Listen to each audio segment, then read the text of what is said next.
Hello everybody, this is Digraj Singh Rajput. Welcome to social school. इस video में हम लोग क्लास 9 सिविक्स का जो टर्म 2 में आने वाला दूसरा चैप्टर है वर्किंग ऑफ इंस्टीट्यूशन, इस चैप्टर को वन शॉट वीडियो में रिवाइज करने वाले हैं, पढ़ने वाले हैं, समझने वाले हैं, जो भी आपको कहना है। देखिए, है वन शॉट रिवीजन, लेकिन कंप्लीट एक्सप्लेनेशन के साथ में आपको ये जो चैप्टर है इस वीडियो में मिलने वाला है। मतलब इस वीडियो को देखने के बाद में चैप्टर ऐसा कि हाँ सर मजा आया, ठीक है, वो वाली फीलिंग आएगी। तो आई होप आप सभी लोगों ने जो सिविक्स से आपके टर्म 2 एग्जाम में 2 चैप्टर आना है, एक है आपका इलेक्टोरल पॉलिटिक्स और दूसरा है वर्किंग ऑफ इंस्टीट्यूशन। तो इलेक्टोरल पॉलिटिक्स वाले चैप्टर को देख लिया है, पढ़ लिया है, समझ लिया है, उस पर आपको क्लैरिटी है। अब इलेक्टोरल पॉलिटिक्स के बाद सिविक्स से आना है वर्किंग ऑफ इंस्टीट्यूशन। रिलेटिवली छोटा चैप्टर है इलेक्टोरल पॉलिटिक्स के कंपैरिजन में, ठीक है। इसकी रूपरेखा मैं आपको बताता हूं, रूपरेखा के साथ साथ मैं आपको यह भी बताता हूं मैं कि कैसे क्वेश्चन आने वाले हैं। तो वो सारी चीजें जो है धीरे धीरे चैप्टर में आगे बढ़ाते हैं। I hope you are ready with your book and ready with your heart to learn the chapter. Fine, तो चैप्टर स्टार्ट करते हैं हम। चैप्टर में देखो what we are going to study in this chapter में आपको एक रूपरेखा बता देता हूं। तो बेसिकली आपको मेजर इंस्टीट्यूशंस के बारे में पढ़ना है, यहाँ पे एग्जीक्यूटिव, लेजिस्लेचर, जुडिशरी। तो आप क्या करेंगे, जैसे पार्लियामेंट के बारे में, प्रेसिडेंट के बारे में, प्राइम मिनिस्टर के बारे में, मिनिस्टर्स के बारे में, जुडिशरी के बारे में, इन सब के बारे में इस चैप्टर में पढ़ने वाले हो। यही चैप्टर है। क्यों? क्योंकि जो मेजर इंस्टीट्यूशंस है कंट्री के, उसी के बारे में चैप्टर है यहाँ पे, ठीक है। तो इन सारे इंस्टीट्यूशंस के बारे में पढ़ोगे, उनके काम के बारे में, और हर इंस्टीट्यूशन का एक डिटेल्ड एक्सप्लेनेशन जो है इस चैप्टर में आप पढ़ोगे, समझोगे, ठीक है। तो अगर पिलर्स वाली बात करें तो इस चैप्टर के भी पिलर अगर हम बनाते हैं तो एक पिलर इस चैप्टर का कौन सा है, जिसमें आप ये पढ़ेंगे एक ऑफिस मेमोरेंडम की कहानी और वो सारा सब कुछ। तो वो फिलोसॉफिकल वाला एंड हो गया, ठीक है। तो फिलोसॉफिकल एंड यहां पे भी आपको देखने को मिलेगा, जैसे आपने इलेक्टोरल पॉलिटिक्स में देखा था कि why do we need institutions, office memorandum की कहानी। दूसरा पिलर जो है, तो दूसरा पिलर जो है चैप्टर का, मतलब यहां पे खैर 2 ही पैर पे चैप्टर टिका हुआ है आपका। दूसरे पिलर में आप तीनों ऑर्गेनाइजेशन, मतलब तीनों इंस्टीट्यूशंस के बारे में, लेजिस्लेचर के बारे में, ठीक है, एग्जीक्यूटिव्स के बारे में और जुडिशरी के बारे में, तीनों के बारे में पढ़ने वाले हैं। तो 2 पैरों का ये चैप्टर है, मतलब एक इंसान की तरह है ये चैप्टर, ठीक है। 2 पैर है, ये हाथ है उसके, ठीक है। तो ये चैप्टर की कहानी होने वाली है, सिंपल सी, समझ में आया। अब आपको एक इंपॉर्टेंट अपडेट मैं दे देता हूं कि आप क्या करने वाले हैं। आप सबसे पहले अनअकैडमी ऐप डाउनलोड करेंगे, उसमें बहुत सारे एक्साइटिंग क्या होते हैं आपके सरप्राइज, मतलब बहुत सारे सरप्राइजिंग फीचर्स हैं वहां पे। जैसे एग्जाम्स होते हैं, ठीक है, तो स्कॉलरशिप एग्जाम्स होते हैं, उन्हीं में जो सबसे बेहतरीन चीज है वो है प्रोडिजी। 7 से 10 तक के लर्नर इस स्कॉलरशिप एग्जाम में मेंटल एबिलिटी टेस्ट है, सिंपल है, घबराना नहीं एग्जाम सुनते से, ठीक है। इसमें आप अपीयर कर सकते हैं, that too for free, absolutely free, ठीक है। इस टेस्ट में अपने आप को एनरोल करवाइए, ठीक है। तो सिलेबस जो है वो mental aptitude, verbal ability, general science, logical reasoning, ये सारी चीजें आती है इसमें, ठीक। 3 एग्जाम्स हो चुके हैं। अब 13 फेब को होना है, संडे के दिन है, बढ़िया नहा धो के 12 बजे से 1 बजे तक एग्जाम देखना, ठीक है। मतलब इस एग्जाम में अपीयर करना, देखना क्या है, अपीयर करना, और अपीयर करके आप ढेर सारे एक्साइटिंग प्राइसेस जीत सकते हैं। और सबसे मजेदार चीज यह है कि अपना भविष्य सिक्योर कर सकते हैं। 20 लाख रुपए तक का कॉलेज ग्रांट जो है वो रैंक होल्डर्स को मिलेगा। अलग अलग स्कॉलरशिप स्लैब्स भी हैं। तो what are you waiting for, test your potential, ठीक है। ऑल इंडिया लेवल पे अपनी पोटेंशियल चेक करो। मेंटल एबिलिटी सिंपल सिलेबस है, so please do appear in this exam, ठीक है। तो you can enrol in this exam for free using the code DIGRAJ Digraj, ठीक है। इस कोड का इस्तेमाल करके आप इस एग्जाम में अपीयर कर सकते हैं, इस एग्जाम में एनरोल कर सकते हैं।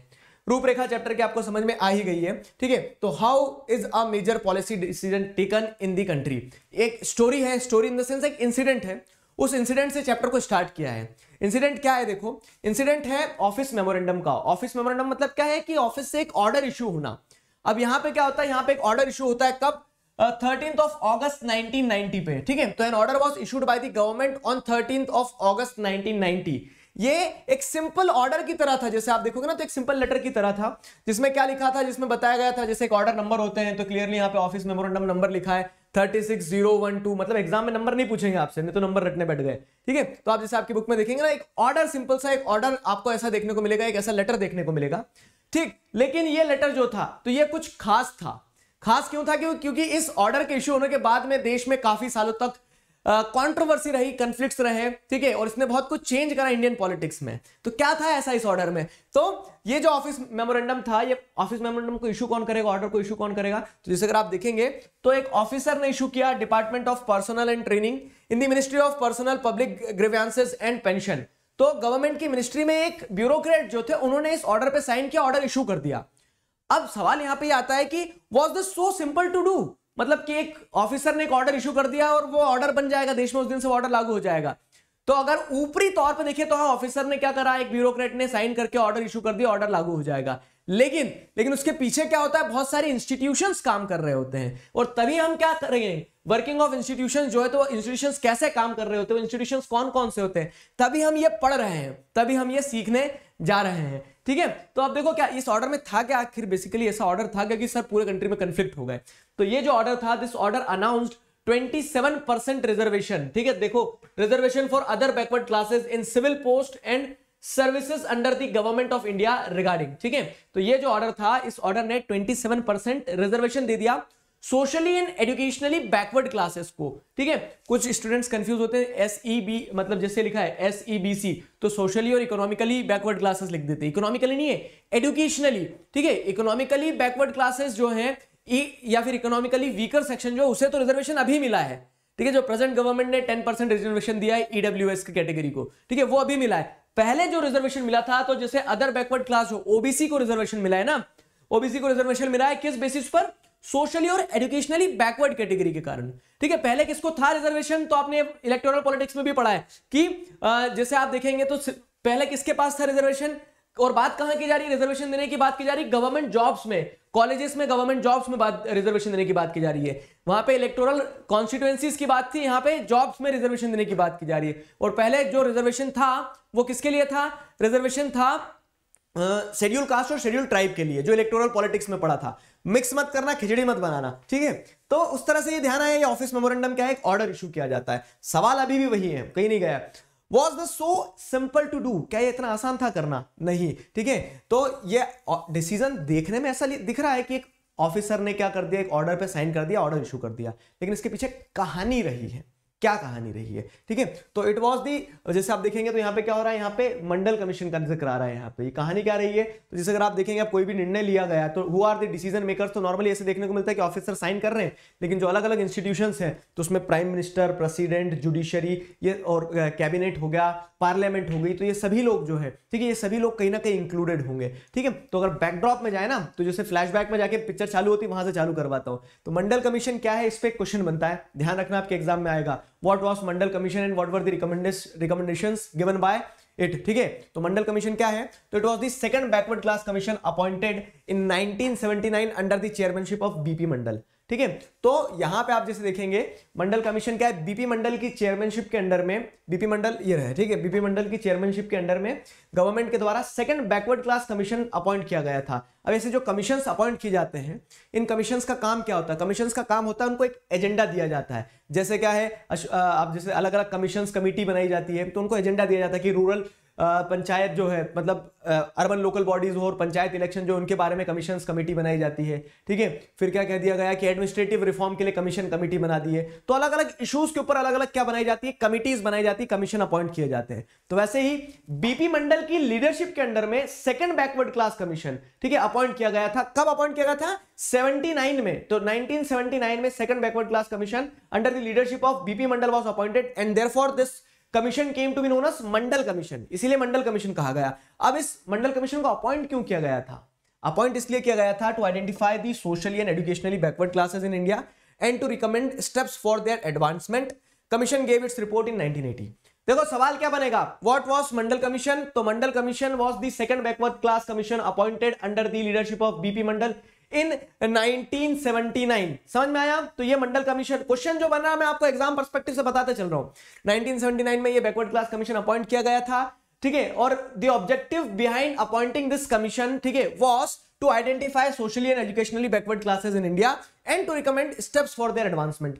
मतलब इस कमीशन को जिम्मेदारी ये सौंपी गई थी कि देखो कि कौन सोशली और एजुकेशनली बैकवर्ड कम्युनिटीज हैं और उनका कैसे अपलिफ्टमेंट हो सकता है, इस चीज पे ध्यान दो आप। ठीक है, इस चीज पे क्या करो, इस चीज पे मतलब आप पूरा अपना स्टडी करो। अब क्या होता है, तो एक कमीशन स्टडी करता है, 79 में अपॉइंट किया गया था, 79 से 80 में क्या करता है, स्टडी करके एक साल में अपनी रिपोर्ट देता है। अब सवाल ये आता है कि रिपोर्ट में क्या था, तो कमीशन क्या कहता है, मंडल कमीशन, ठीक है, तो what was the recommendation given by the Mandal commission, क्या रिकमेंडेशन दी मंडल कमीशन ने, तो many points were discussed about backward classes. Backward classes के बारे में बहुत सारे पॉइंट बताए कि कंट्री के अंदर कौन से ग्रुप्स हैं जो बैकवर्ड क्लासेस में आएंगे, कौन से ग्रुप्स नहीं आएंगे, ये सारी चीजें बताई।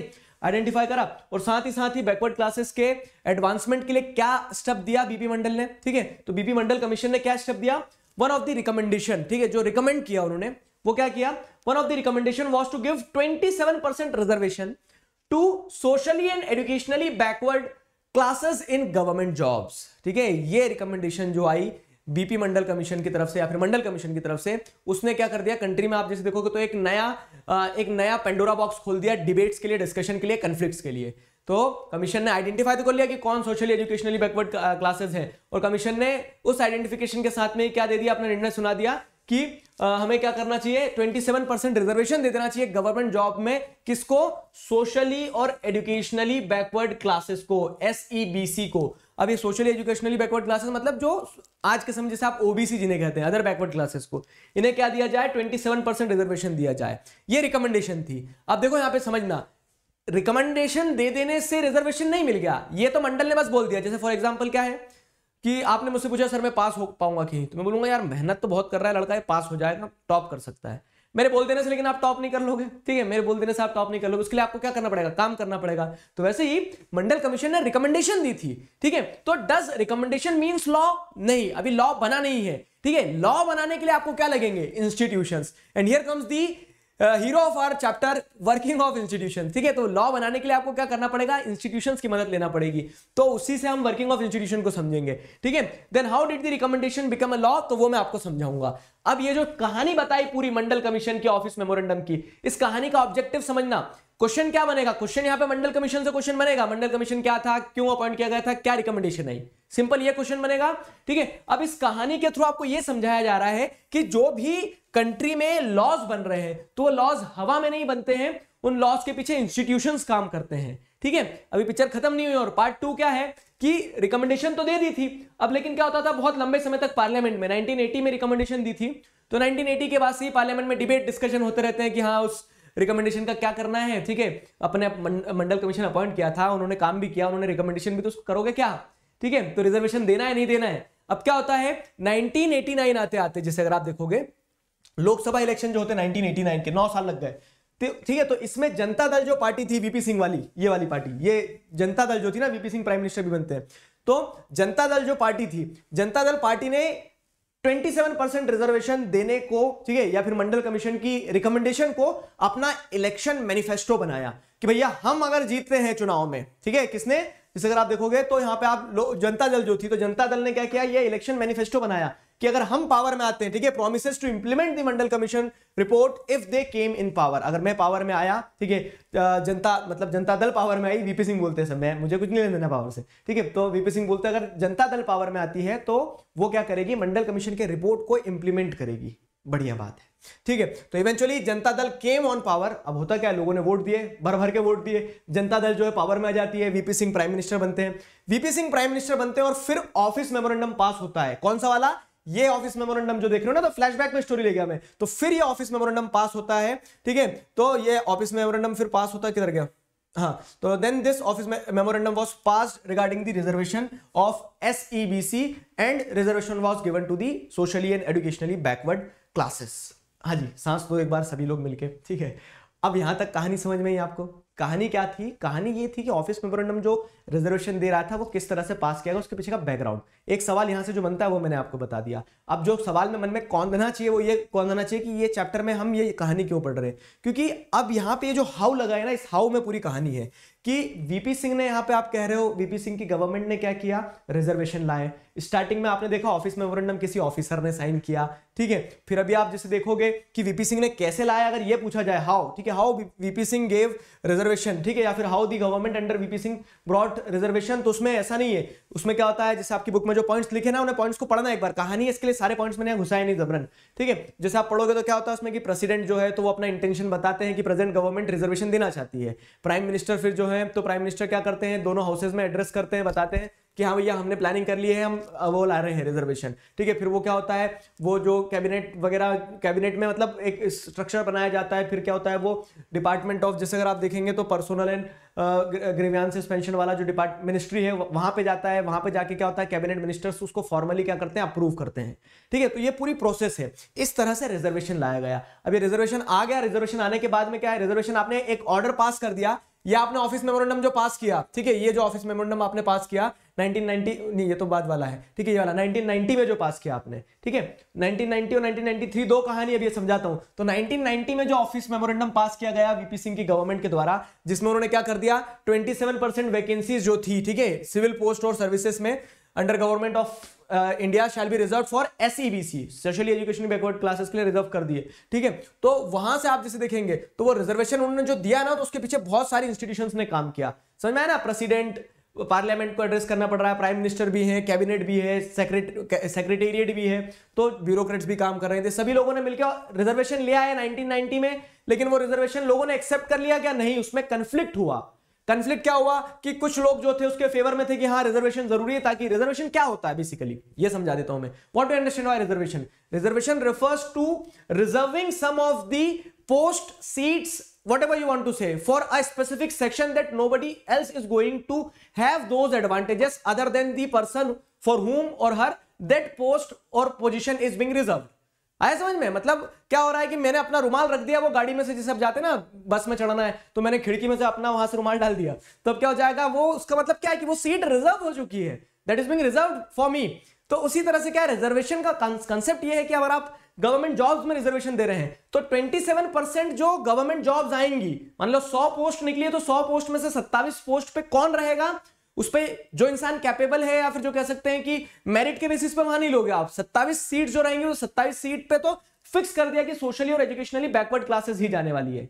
आया समझ में? तो इस तरह से क्या करते हैं रिजर्वेशन में, you are fixing the person for whom that post is going to be, that seat is going to be. जैसे इलेक्शन में सीट हो गया, गवर्नमेंट जॉब्स में पोस्ट हो गई, ठीक है, तो आप क्या करते हैं, फिक्स कर दे रहे हैं कि हाँ ये जॉब पे इस कैटेगरी के इंसान का हक होगा, ठीक है। तो अब यहां पे जैसे आप देखेंगे तो कंफ्लिक्ट क्या होगी, कुछ लोग तो रेडी थे, खुश थे, somewhere in favour of reservation, उन्हें लगा कि सोशली एजुकेशनली बैकवर्ड कम्युनिटीज जो है उन्हें अपलिफ्ट करने के लिए रिजर्वेशन जरूरी है।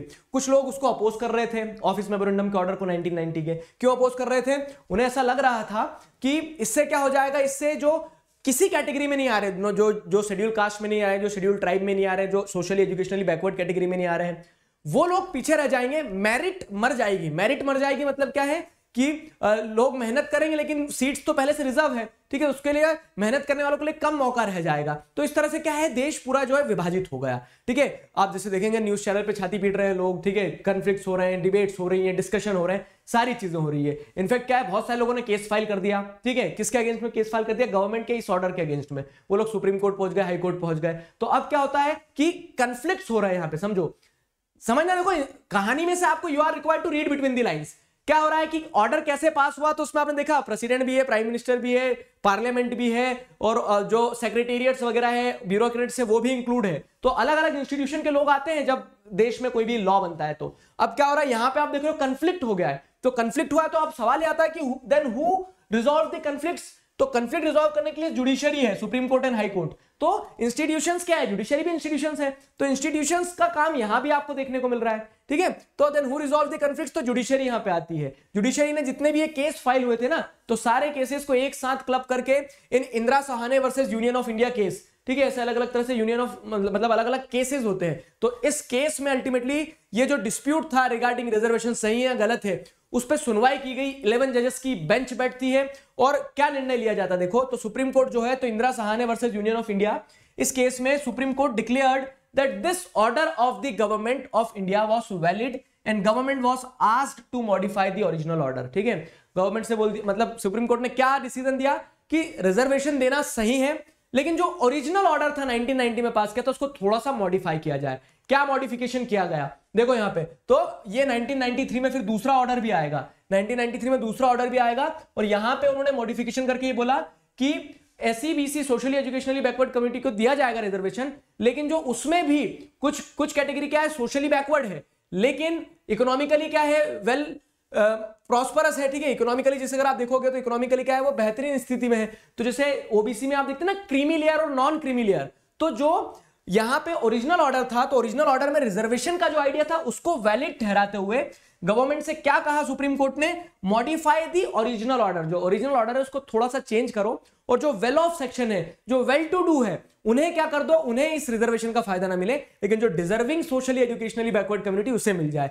अब क्या होता है, जब सुप्रीम कोर्ट ने निर्णय सुना दिया तो चुपचाप सभी लोगों ने क्या कर लिया, उसे एक्सेप्ट कर लिया, ठीक है। और डिपार्टमेंट ऑफ पर्सनल ट्रेनिंग जो है तो उसने एक और ऑफिस मेमोरेंडम इशू किया 1993 में मॉडिफाई करके, और उसके अकॉर्डिंग क्या है कि सोशली एजुकेशनली बैकवर्ड कम्युनिटी जो उसमें वेल टू डू सेक्शन था उसको क्या कर दिया, इस रिजर्वेशन का फायदा नहीं मिलेगा, ये ऑर्डर में इंक्लूड कर लिया, मॉडिफाई कर लिया हल्का सा। तो अब आपने पूरी कहानी पढ़ी। अब यहां पे मैं आपसे एक सवाल पूछता हूं, why do we need institutions? तो अब आपने देखा कि ये जो कोई भी लॉ बनता है तो उसमें कितने सारे इंस्टीट्यूशंस काम कर रहे हैं। जुडिशरी थी, प्रेसिडेंट थे, प्राइम मिनिस्टर थे, पार्लियामेंट थी, सेक्रेटेरिएट था, ऑफिसर्स थे, सभी लोग मिलकर जब काम करते हैं तब देश चलता है। तो why do we need institutions? तो जैसे अगर हम देखें, governing a country involves various activities. जब किसी भी देश को गवर्न करने की बात आती है तो वहां पे सिक्योरिटी, एजुकेशन, हेल्थ, तरह तरह के तमाम मुद्दे होते हैं। आपको लोगों के घर में पानी पहुंच रहा है कि नहीं पहुंच रहा है, वहां से लगा के ये देखना होता है कि बॉर्डर पर दुश्मन कौन है कौन नहीं है, वहां पे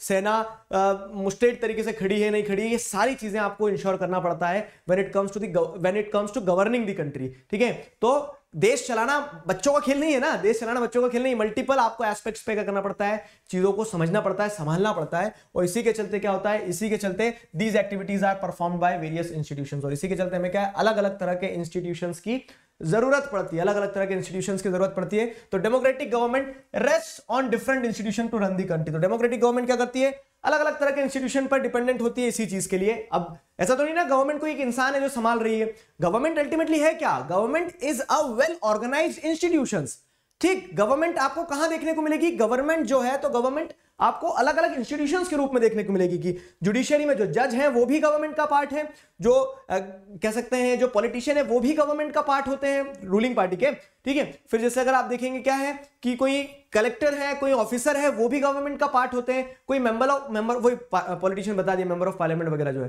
ठीक है। तो इस तरह से आप क्या देख रहे हैं कि democratic government rest on different institutions to run the country.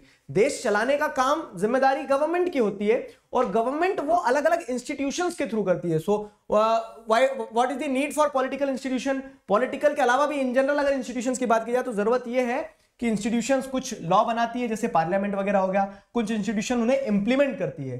For example कि आप बिना हेलमेट के गाड़ी नहीं चलाओगे, ये लॉ बना दिया किसने, पार्लियामेंट ने। अब क्या है, चेक कौन करेगा, तो वहां से मोदी जी थोड़ी ना आएंगे देखने आपको क्या हेलमेट पहन के गाड़ी चला रहे हो नहीं चला रहे हो, ठीक है। उसके लिए आपको क्या करना होगा, उसके लिए आपको एग्जीक्यूटिव मतलब कुछ एग्जीक्यूटिव्स होंगे जो ये देखेंगे कि whether the law is being properly implemented और नॉट। तो वो चौराहे पे जो हाथ देके आपको रोक लेते हो, फिर कभी कभी सिविल ड्रेस में खड़े रहते हो, फिर बताते ना कि ये देखो आईडी कार्ड हम पुलिस है, हेलमेट का है तुम्हारा, तो वो एग्जीक्यूट करते हैं लॉज को, ठीक है, वो एग्जीक्यूट करते हैं। तो some institutions takes decisions and implement them. तो कुछ इंस्टीट्यूशन क्या करते हैं, डिसीजन लेते हैं और उन्हें लागू करते हैं। तो some institutions take decisions and implement them. तो जैसे प्राइम मिनिस्टर हो गए, सिविल सर्वेंट हो गए, तो जो लॉ पार्लियामेंट ने बनाया उसे लागू करने का काम करते हैं। और कुछ इंस्टीट्यूशन क्या करते हैं, अगर मान लो लॉ लागू करते समय किसी प्रकार का डिस्प्यूट होता है, जैसे ऑफिस मेमोरेंडम तो इशू कर दिया, ऑर्डर एक लॉ बना दिया, लेकिन डिस्प्यूट आता है तो डिस्प्यूट रेजोल्यूशन का काम जुडिशरी करती है, सुप्रीम कोर्ट करता है। तो इसके चलते क्या है, why do we need institutions? तो we need institution because they are very essential, ठीक है। दे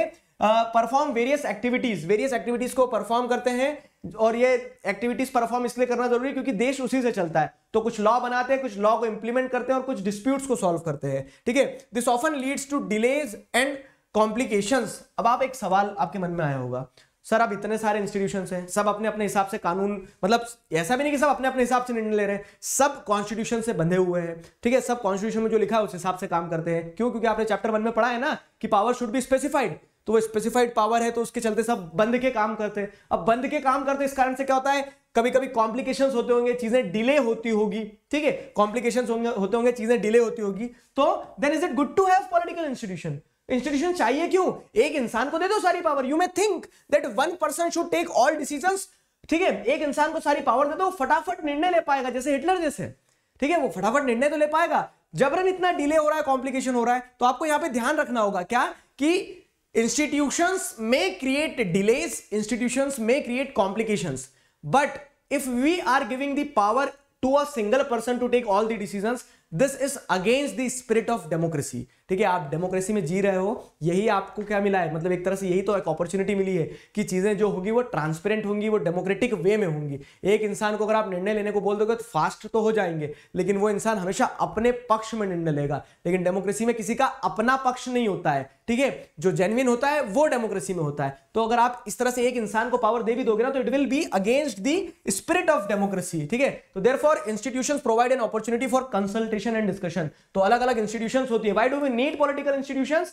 तो देश के सारे काम सिस्टमैटिकली परफॉर्म कर सकते हैं, और उसी के साथ साथ इंस्टीट्यूशंस हैं तभी कोई भी निर्णय पे डिबेट हो सकता है, डिस्कशन हो सकता है, and this will improve the quality of the decision, and therefore we need political institutions, ठीक है, therefore we need political institutions. Is that clear? यहां तक चीजें समझ में आई? तो जो चैप्टर का एक पिलर था फिलोसॉफिकल एंड वाला, क्या कि वो ऑफिस मेमोरेंडम की स्टोरी, मंडल कमीशन क्या है, मंडल कमीशन का मंडल मतलब वो स्टोरी पूरी। अब उस स्टोरी से आपने क्या समझा कि इंस्टीट्यूशन की क्यों जरूरत होती है? क्योंकि इंस्टीट्यूशन जो होते हैं कंट्री के गवर्नेंस में, कंट्री की फंक्शनिंग में बहुत इंपॉर्टेंट रोल प्ले करते हैं। अलग अलग इंस्टीट्यूशंस होते हैं, कोई लॉ बनाता है, कोई लॉ एग्जीक्यूट करता है, कोई डिस्प्यूट्स को रिजॉल्व करता है। और इतने इंस्टीट्यूशंस होने का मतलब ये नहीं कि डिलेज होंगे, हाँ डिलेज होंगे, but ultimately those decisions taken by the institutions are going to enhance the quality of the decision, are going to improve the quality of the decision। समझ में आया? ठीक है, तो अब कौन कौन से इंस्टीट्यूशन है? तो जैसे मैंने आपको बताया, स्टार्टिंग में ही बता दिया था, एक होता है लॉ बनाने वाला, लेजिस्लेचर हो गया, पार्लियामेंट पढ़ते हैं हम अभी, ठीक है। दूसरा क्या होता है, जो एग्जीक्यूट करेगा लॉ को, तो उसमें कौन हो जाएंगे? एग्जीक्यूटिव्स, तो वो सारा सब कुछ पढ़ते हैं एग्जीक्यूटिव्स वाला।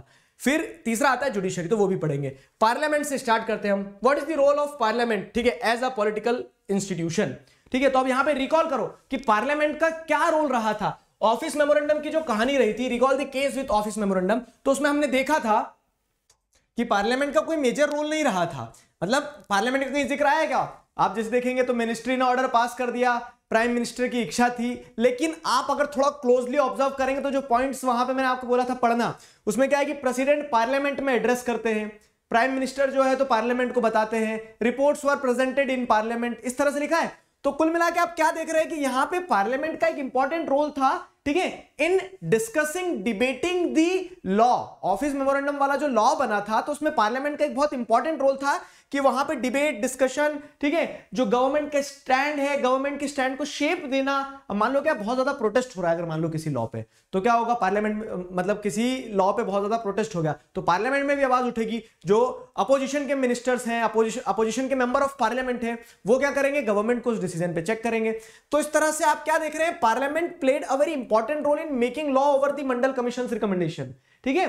तो डायरेक्टली कोई पार्लियामेंट ने लागू नहीं किया, लेकिन वहां पे आप जिस देखेंगे तो debate, discussion and shaping the decision of the government, इस चीज में पार्लियामेंट ने एक इंपॉर्टेंट रोल प्ले किया था। तो वर्किंग ऑफ इंस्टीट्यूशंस में जो आप पहली इंस्टीट्यूशन उठा रहे हैं पार्लियामेंट, तो parliament is a very important and very crucial मतलब institution which influences the decision which are going to be taken in the country, ठीक है। तो यहां पे उस पर्सपेक्टिव से जैसे अगर हम देखें तो अब हाँ सवाल ये आ रहा है कि why do we need a parliament, parliament की जरूरत क्यों है? हमने बोल दिया हाँ डिबेट डिस्कशन तो वो सारे मिनिस्टर्स आपस में बैठ के कर लेते हैं, लेकिन ऐसा नहीं है। पार्लियामेंट की जरूरत इसलिए है क्योंकि पार्लियामेंट जो है, पार्लियामेंट में आपको कौन देखने को मिलेगा? इलेक्टेड रिप्रेजेंटेटिव्स देखने को मिलेंगे। और democracy is all about people, democracy is to the people, for the people, by the people, ठीक है। तो आप अगर यहां चीजों को समझेंगे कि डेमोक्रेसी में जब सब कुछ पीपल सेंट्रिक होता है, तो पीपल के द्वारा, मतलब पीपल सेंट्रिक है, तो पीपल्स रिप्रेजेंटेटिव जो है वो कहां मिलेंगे आपको? पार्लियामेंट में, ठीक है। तो elected representatives exercise supreme political authority, ठीक है, and therefore parliament is one of the most visible institution of representation in the country. सबसे ज्यादा अगर आप देखेंगे तो जो आपको जनमत दिखता है ना, हो सकता है कि प्राइम मिनिस्टर को हर इंसान पसंद ना कर रहा हो सकता है चीफ मिनिस्टर को हर इंसान पसंद ना कर रहा हो, प्रेसिडेंट को हर इंसान पसंद ना कर रहा हो, लेकिन उस पार्लियामेंट के अंदर जितने भी लोग बैठे हैं, उन्हें देश के अलग अलग सेक्शन से चुन के पहुंचाया गया है, उन्हें सब पसंद कर रहे हैं, ठीक है। तो इस सेंस में कोई भी निर्णय लिया जा रहा है अगर, तो वहां पे पार्लियामेंट एक इंपॉर्टेंट रोल प्ले करती है, ठीक है। तो जो नेशनल असेंबली होती है, the national assembly of elected representative is called parliament. At the state level this is called state legislative assembly, ठीक है। तो स्टेट लेवल पे लेजिस्लेचर कहा जाता है उसी को, नेशनल लेवल पे उसे पार्लियामेंट कहा जाता है। एज सच पार्लियामेंट को लेजिस्लेचर बोलते हैं या फिर लेजिस्लेटिव ऑर्गन बोलते हैं, तो उसमें डिफरेंस नहीं है, बस इतना ध्यान रखना कि सेंट्रल लेवल पे पार्लियामेंट कहलाता है और स्टेट लेवल पे स्टेट लेजिस्लेटिव असेंबली कहलाता है, दैट्स इट, ठीक है, दैट्स इट। तो recall the parliament of different countries, तो जैसे आप देखेंगे हर कंट्री में पार्लियामेंट होती है, ठीक है, सबके अलग अलग नाम होते हैं। जैसे इंडिया की पार्लियामेंट का नाम क्या है? संसद भवन कहते हैं हम, ठीक है। वैसे आप देखोगे क्या है, parliament of Russia Duma, socialism in Europe में पढ़ा है आपने। पार्लियामेंट ऑफ जापान जो नेशनल डाइट के नाम से जानी जाती है। वैसे अगर आप देखेंगे तो पार्लियामेंट ऑफ जर्मनी, अभी नाजीज्म वाले चैप्टर में पढ़ोगे, रिस्टैग, ठीक है। तो अलग अलग देशों में पार्लियामेंट होती है जहां पे उस देश के रिप्रेजेंटेटिव्स बैठते हैं और रिप्रेजेंटेटिव्स निर्णय लेते हैं। इनफैक्ट क्या है, अगर मंडल कमीशन की रिपोर्ट को लॉ में कन्वर्ट कर पाए हैं वीपी सिंह जो है प्राइम मिनिस्टर उस समय के, तो इस कारण से कर पाए थे क्योंकि उनको पार्लियामेंट में सपोर्ट था, ठीक है। उनके पास में मेजोरिटी पार्टी का सपोर्ट था। अगर सपोर्ट नहीं होता तो क्या वो लॉ पास होता?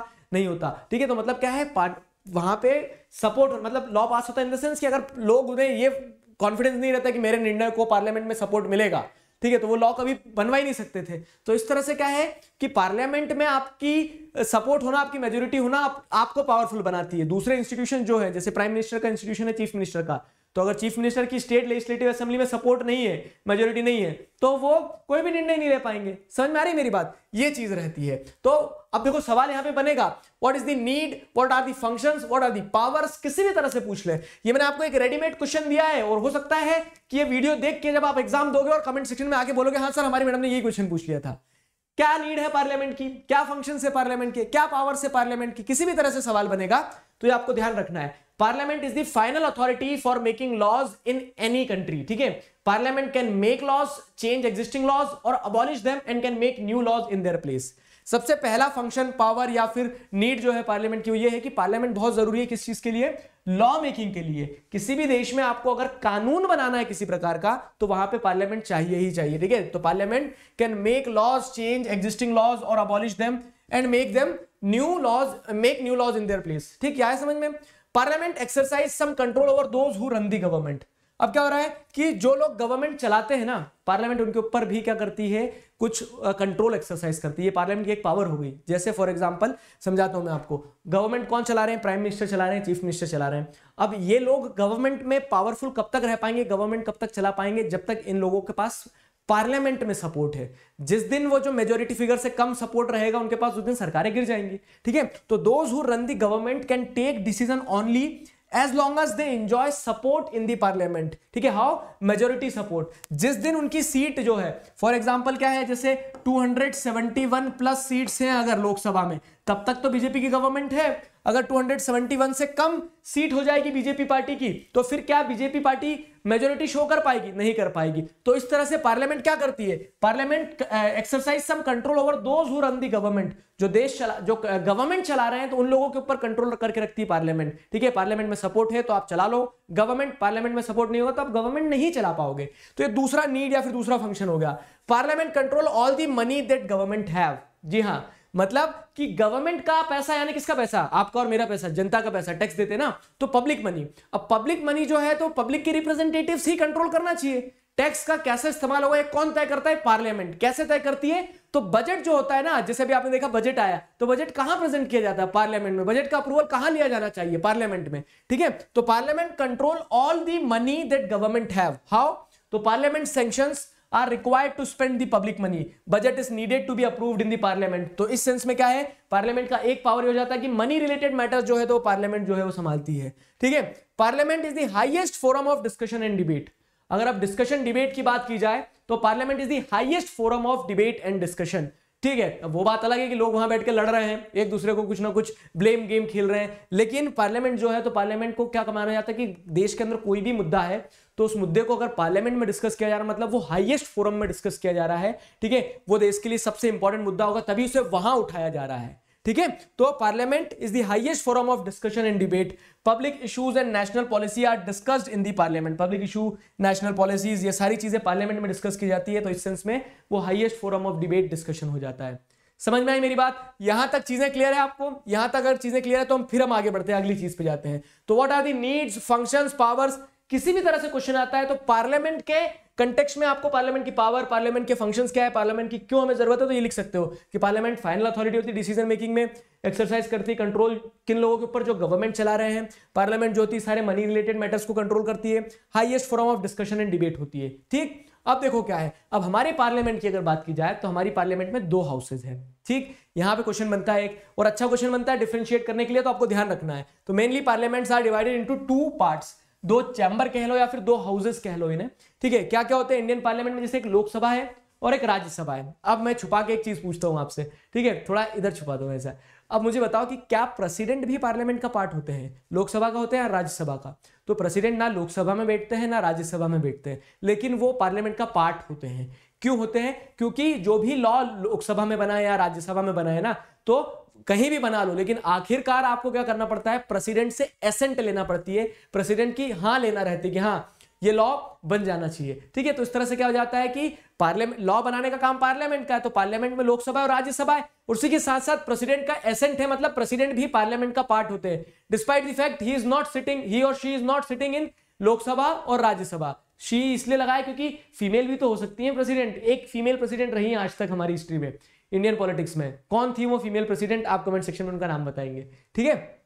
तो देखो, many parliaments are divided into two parts, chambers और हाउस। इंडियन पार्लियामेंट की बात करें तो लोकसभा है, राज्यसभा है, ठीक है। प्रेसिडेंट भी पार्ट होते हैं, तो she is not the part of any house, दोनों हाउस के पार्ट नहीं होते हैं, but her assent is required in law making process. लेकिन उनकी एसेंट जो है वो लॉ मेकिंग प्रोसेस में रिक्वायर्ड रहती है। जब लॉ बनाने की बात आती है तो आपको क्या करना पड़ता है, प्रेसिडेंट की एसेंट तो लेना ही पड़ती है। इस सेंस में वो भी पार्लियामेंट का पार्ट होगी, क्योंकि पार्लियामेंट यानी लॉ बनाना, लेजिस्लेटिव असेंबली है। क्लियर हुआ? लोकसभा की अगर बात करें तो लोकसभा क्या है? देखो, लोकसभा मतलब आम जनता का जो सभा हो, ठीक है, हाउस ऑफ द पीपल। ये नॉर्मली डायरेक्टली इलेक्टेड हाउसेस होते हैं, ठीक है। लोकसभा जो होता है तो डायरेक्टली इलेक्टेड होता है, मतलब हम वोट देते हैं। हम कैसे वोट देते हैं? तो मैंने आपको इलेक्टोरल कॉन्स्टिट्यूएंसीज वाले चैप्टर में बताया है क्या, कि कंट्री जो है, तो कंट्री को आप क्या कर देते हैं, कंट्री को आप डिवाइड कर देते हैं किसमें, 543 कॉन्स्टिट्यूएंसीज में। अब ये 543 कॉन्स्टिट्यूएंसी से एक एक रिप्रेजेंटेटिव चूज होता है। अब ये एक एक रिप्रेजेंटेटिव जो है, तो ये सारे एक एक रिप्रेजेंटेटिव कहां जाके बैठते हैं? दिल्ली में जो पार्लियामेंट है, संसद भवन है, तो संसद भवन में जाकर बैठते हैं, ठीक है। तो ये जो संसद भवन में 543 रिप्रेजेंटेटिव जाकर बैठे हैं, ये क्या है? ये एक तरह के लोगों के द्वारा चुने गए प्रतिनिधि हैं, ठीक है। ये पीपल्स रिप्रेजेंटेटिव हैं, ठीक है। हाउस ऑफ द पीपल क्यों कहा जा रहा है? क्योंकि इसमें जो लोग बैठ रहे हैं, लोकसभा एक चैम्बर, दो चैम्बर रहते हैं, तो लोकसभा में जो लोग बैठने वाले हैं 543, ठीक है, तो वो कौन है?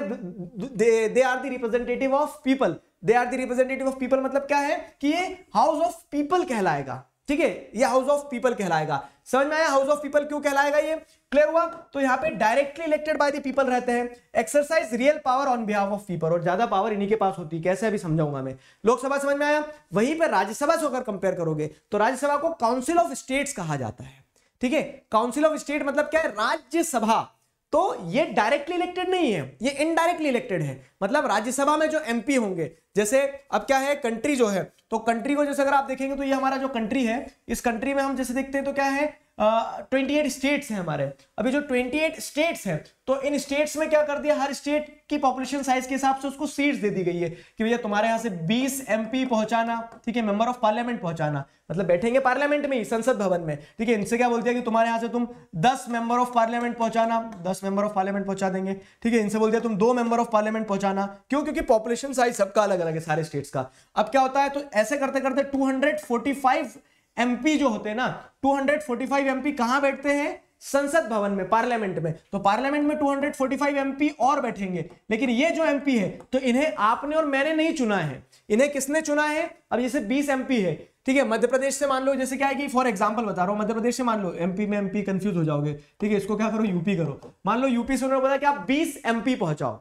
अब यूपी से 20 एमपी कैसे पहुंचाएंगे? तो जो यूपी के अंदर एमएलए रहेंगे ना, जिन्हें किसने चुना है? जिन्हें यूपी की जनता ने चुना है, सिर्फ यूपी की जनता ने, क्योंकि वो यूपी के लेजिस्लेटिव असेंबली बैठते हैं। मतलब जो चीफ मिनिस्टर के चुनाव होते हैं, अभी चुनाव होंगे, और जो विधायक चुने जाएंगे, तो जो विधायक होते हैं, तो वो जितने भी उत्तर प्रदेश के विधायक हैं, वो सारे विधायक मिलकर वोट करेंगे किसके लिए? ये 20 एमपी को इलेक्ट करने के लिए, ठीक है, 20 एमपी को इलेक्ट करने के लिए। तो ये क्या हो रहा है, आपने एमपी को इलेक्ट नहीं किया, मतलब आपने राज्यसभा के मेंबर ऑफ पार्लियामेंट को इलेक्ट नहीं किया है, ठीक है। आप अपने स्टेट के जो एमएलए रहते हैं उन्हें चूज करते हो, और आपके स्टेट के एमएलए जो हैं, वो एमएलए आपके बिहाफ पे क्या कर रहे हैं? इनडायरेक्टली, मतलब यहां पे जो 20 लोग हैं, जो राज्यसभा, जो उत्तर प्रदेश का कोटा जो है रिप्रेजेंट करेंगे, कहां पे? पार्लियामेंट में। उन्हें कौन इलेक्ट कर रहा है? उन्हें आपके द्वारा इलेक्ट किए गए एमएलए इलेक्ट कर रहे हैं। तो इसीलिए क्या कहा जा रहा है कि मेंबर ऑफ पार्लियामेंट जो होते हैं वो इनडायरेक्टली इलेक्टेड होते हैं। मेंबर ऑफ पार्लियामेंट कहां के? राज्यसभा के। और लोकसभा के डायरेक्टली, क्योंकि लोकसभा में तो जो 543 कॉन्स्टिट्यूएंसीज हैं, उनमें हर कॉन्स्टिट्यूएंसी का वोटर एक एक इलेक्ट करके पहुंचा रहा है। लेकिन जो राज्यसभा में एमपी है 545, वो हर स्टेट के कोटा के हिसाब से आते हैं। और जैसे मान लो किसी स्टेट से 20 मेंबर ऑफ पार्लियामेंट आना है राज्यसभा के लिए, तो वो 20 को कौन इलेक्ट करेगा? वहां के एमएलए को वहां उस राज्य की जनता चुनती है, लेकिन एमएलए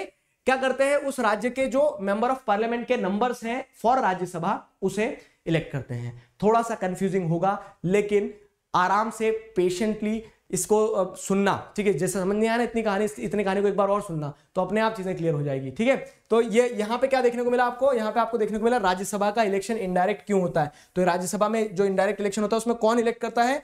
वहां के एमएलए इलेक्ट करते हैं। राज्यसभा मतलब कि देखो नाम ही सजेस्ट कर रहा है ना, राज्यसभा। तो राज्यसभा जो है वो स्टेट्स के इंटरेस्ट को पार्लियामेंट में रिप्रेजेंट करने वाला हाउस है, ठीक है? तो वहां पे इनडायरेक्ट इलेक्शन होते हैं। और देखो ये लिखा भी है, performs special functions such as looks after the interest of various states, ठीक है? तो राज्यसभा क्या करता है? अलग अलग स्टेट्स के इंटरेस्ट को नेशनल लेवल पे वो करता है, एक तरह से रिप्रेजेंट करता है, ठीक है? Reasons and federal units. Clear हुआ? तो राज्यसभा का काम ही ये है, क्योंकि we are a federal country, federalism है ना, तो फेडरलिज्म है तो फिर क्या होगा कि स्टेट के रिप्रेजेंट को नेशनल लेवल पे कौन दर्शाएगा? तो राज्यसभा के अंदर जो एमपी बैठे हैं, जो एमपी हर स्टेट से चुन के आए हुए हैं, वो राज्यों के बारे में क्या करेंगे? बात रखेंगे, राज्यों के बारे में सोचेंगे, ठीक है? ये हो गया। मान लो जैसे क्या हो रहा है कि कोई अमेंडमेंट आ रहा है, तो कोई अमेंडमेंट है तो वो अमेंडमेंट को लोकसभा में भी पास करवाते, राज्यसभा में भी पास करवाते। राज्यसभा में क्यों पास करवाते पता है? कि वो सारे स्टेट्स एग्री कर रहे हैं कि नहीं कर रहे हैं। क्यों? क्योंकि राज्यसभा में सारे स्टेट्स के रिप्रेजेंटेटिव आए हैं एक तरह से, ठीक है? जो एमपी आए हैं तो वो स्टेट्स के एमएलएज ने चूज करके पहुंचाया है। तो एक तरह से जब भी कोई बिल लोकसभा और राज्यसभा दोनों जगह पास होता है, उसका ऑब्जेक्टिव ये रहता है कि राज्यसभा से पास हो गया मतलब क्या हो गया कि interest of state is being given approval, ठीक है? जो स्टेट्स का इंटरेस्ट क्या को देख रहे हैं, समझ रहे हैं, उन लोगों ने अप्रूव कर दिया कि स्टेट्स को कोई दिक्कत नहीं है इससे, ठीक है? अब देख लो यहाँ पे जैसे कुछ जो फैक्चुअल डिटेल है वो पता होना चाहिए। टोटल नंबर ऑफ मेंबर जो है तो लोकसभा में 543 है, पहले 545 हुआ करती थी। अब क्या है? एंग्लो इंडियंस के लिए जो रिजर्वेशन है वो खत्म कर दिया है, ठीक है? एंग्लो इंडियंस के लिए पहले 2 सीट 543 प्लस 2 हुआ करता था, वो 2 हटा दिया है। अब टोटल सीट जो है वो कॉन्स्टिट्यूएंसी जितनी डिवाइड करी थी उतनी है 543, ठीक है? अब फिर इधर राज्यसभा में देखो तो इसमें नंबर कितने? 233 प्लस 12 क्या है? तो 12 लोग जो है प्रेसिडेंट नॉमिनेट करते हैं, ठीक है? तो जैसे हेमा मालिनी पहुंच गए, ठीक है? फिर उसके बाद में क्या है? सचिन तेंदुलकर पहुंच गए। तो वो क्या है? अलग अलग फील्ड में जिन लोगों ने एक्सीलेंस हासिल करी उन लोगों को प्रेसिडेंट नॉमिनेट करते हैं। फिर क्या है? देखो जैसे फोटो से भी देख लेना कि यहाँ पे ग्रीन कलर की जो मैटिंग होती है ना, वो क्या है? वो लोकसभा की होती है। और रेड कलर की जो ये यहाँ पे आपको देखने को मिल रहा है, मैटिंग देखने को मिल रही है, वो राज्यसभा की होती है, ठीक? Directly elected by people, indirectly by MLAs, ठीक है? यहाँ पे क्या हो रहा है? Who elects the member? तो directly elected by the people. यहाँ पीपल जो है आम जनता डायरेक्ट इलेक्ट करती है, यहाँ इनडायरेक्टली बाय एमएलएस। यहाँ का टर्म पीरियड 5 ईयर होता है, यहाँ का टर्म पीरियड 6 ईयर होता है, ठीक है? Can the house be dissolved और इज इट्स परमानेंट? तो it is dissolved after 5 year. 5 साल के बाद फिर चुनाव होते हैं, फिर से सारे एमपी जो है एमपी ऑफ लोकसभा वो इलेक्ट होके आते हैं। हर 5 साल में लोकसभा के चुनाव होते हैं ना, लेकिन ये जो है ये परमानेंट रहता है, मतलब 6 साल का टर्म पीरियड है। पहली चीज तो ये डिफरेंशिएटिंग पॉइंट हो गया। अब इसमें क्या है? इसमें 1/3 मेंबर जो है, तो 245 का 1/3 2 साल में रिटायर हो जाते हैं। रिटायर इन द सेंस क्या हो जाता है? उनका टर्म पूरा हो जाता है, वो फिर से री इलेक्ट होके आ सकते हैं, लेकिन वो मतलब इसको 2 साल ऐसे समझो, ऐसे समझाता हूं कि क्या हो रहा है? 6 साल का टर्म पीरियड है टोटल। अच्छे से समझना, इसमें कंफ्यूजन रहता है। 6 साल का टर्म पीरियड है और इसे परमानेंट इसलिए कह रहे हैं क्योंकि जिस तरह से लोकसभा क्या होती है? पूरी डिसॉल्व हो जाती है। आज चुनाव हुए 2019 में, 2019 में चुनाव में, तो 2024 में पूरी तरह से डिसॉल्व हो जाएगी। 2024 में फिर से नए मेंबर ऑफ पार्लियामेंट आएंगे लोकसभा में। लेकिन राज्यसभा में क्या होता है? राज्यसभा में जो आज मेंबर ऑफ पार्लियामेंट है, ठीक है, वो अपना 6 साल पूरा करेंगे और चले जाएंगे, ठीक है? ऐसा नहीं कि उनको रोक के रखेंगे, ठीक? 6 साल पूरा करके चले जाएंगे। लेकिन जो आज मेंबर ऑफ पार्लियामेंट इलेक्ट होके आए हैं ना, उनके साथ में वो आज जो इलेक्ट होके आए वो पूरे इलेक्ट होके एक साथ नहीं आए हैं, ठीक है? वो सिर्फ 1/3 1/3 मेंबर आज इलेक्ट होके आए और उनका 6 साल बाद टर्म पूरा होगा, ठीक है? तो मान लीजिए क्या हो रहा है कि जैसे हम ऐसे बात करते हैं कि कोई 2020 में मेंबर ऑफ पार्लियामेंट बन के आया राज्यसभा का, तो उसका टर्म पीरियड पूरा कब होगा? 2026 में। 2026 में उसका टर्म पीरियड पूरा होगा 6 साल का, ठीक है? लेकिन ये 2020 में लोग आ रहे हैं ना, तो सारे एक साथ नहीं आए हैं पूरे के पूरे 245, ठीक है? 1/3 जो है, तो मात्र 1/3 मेंबर आए हैं, तो ये 1/3 मेंबर का 226 में टर्म पूरा होगा।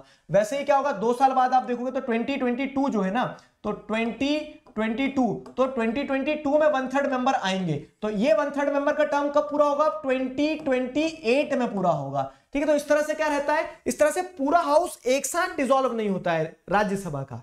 समझ में आई मेरी बात? इसी कारण से इसे परमानेंट हाउस कहा जाता है, परमानेंट हाउस कहा जाता है। ठीक है, ये परमानेंट कहा जाता है। अब अगला सवाल आपको ये आएगा यहाँ पे, which of the house, Lok Sabha और राज्यसभा, इज मोर पावरफुल।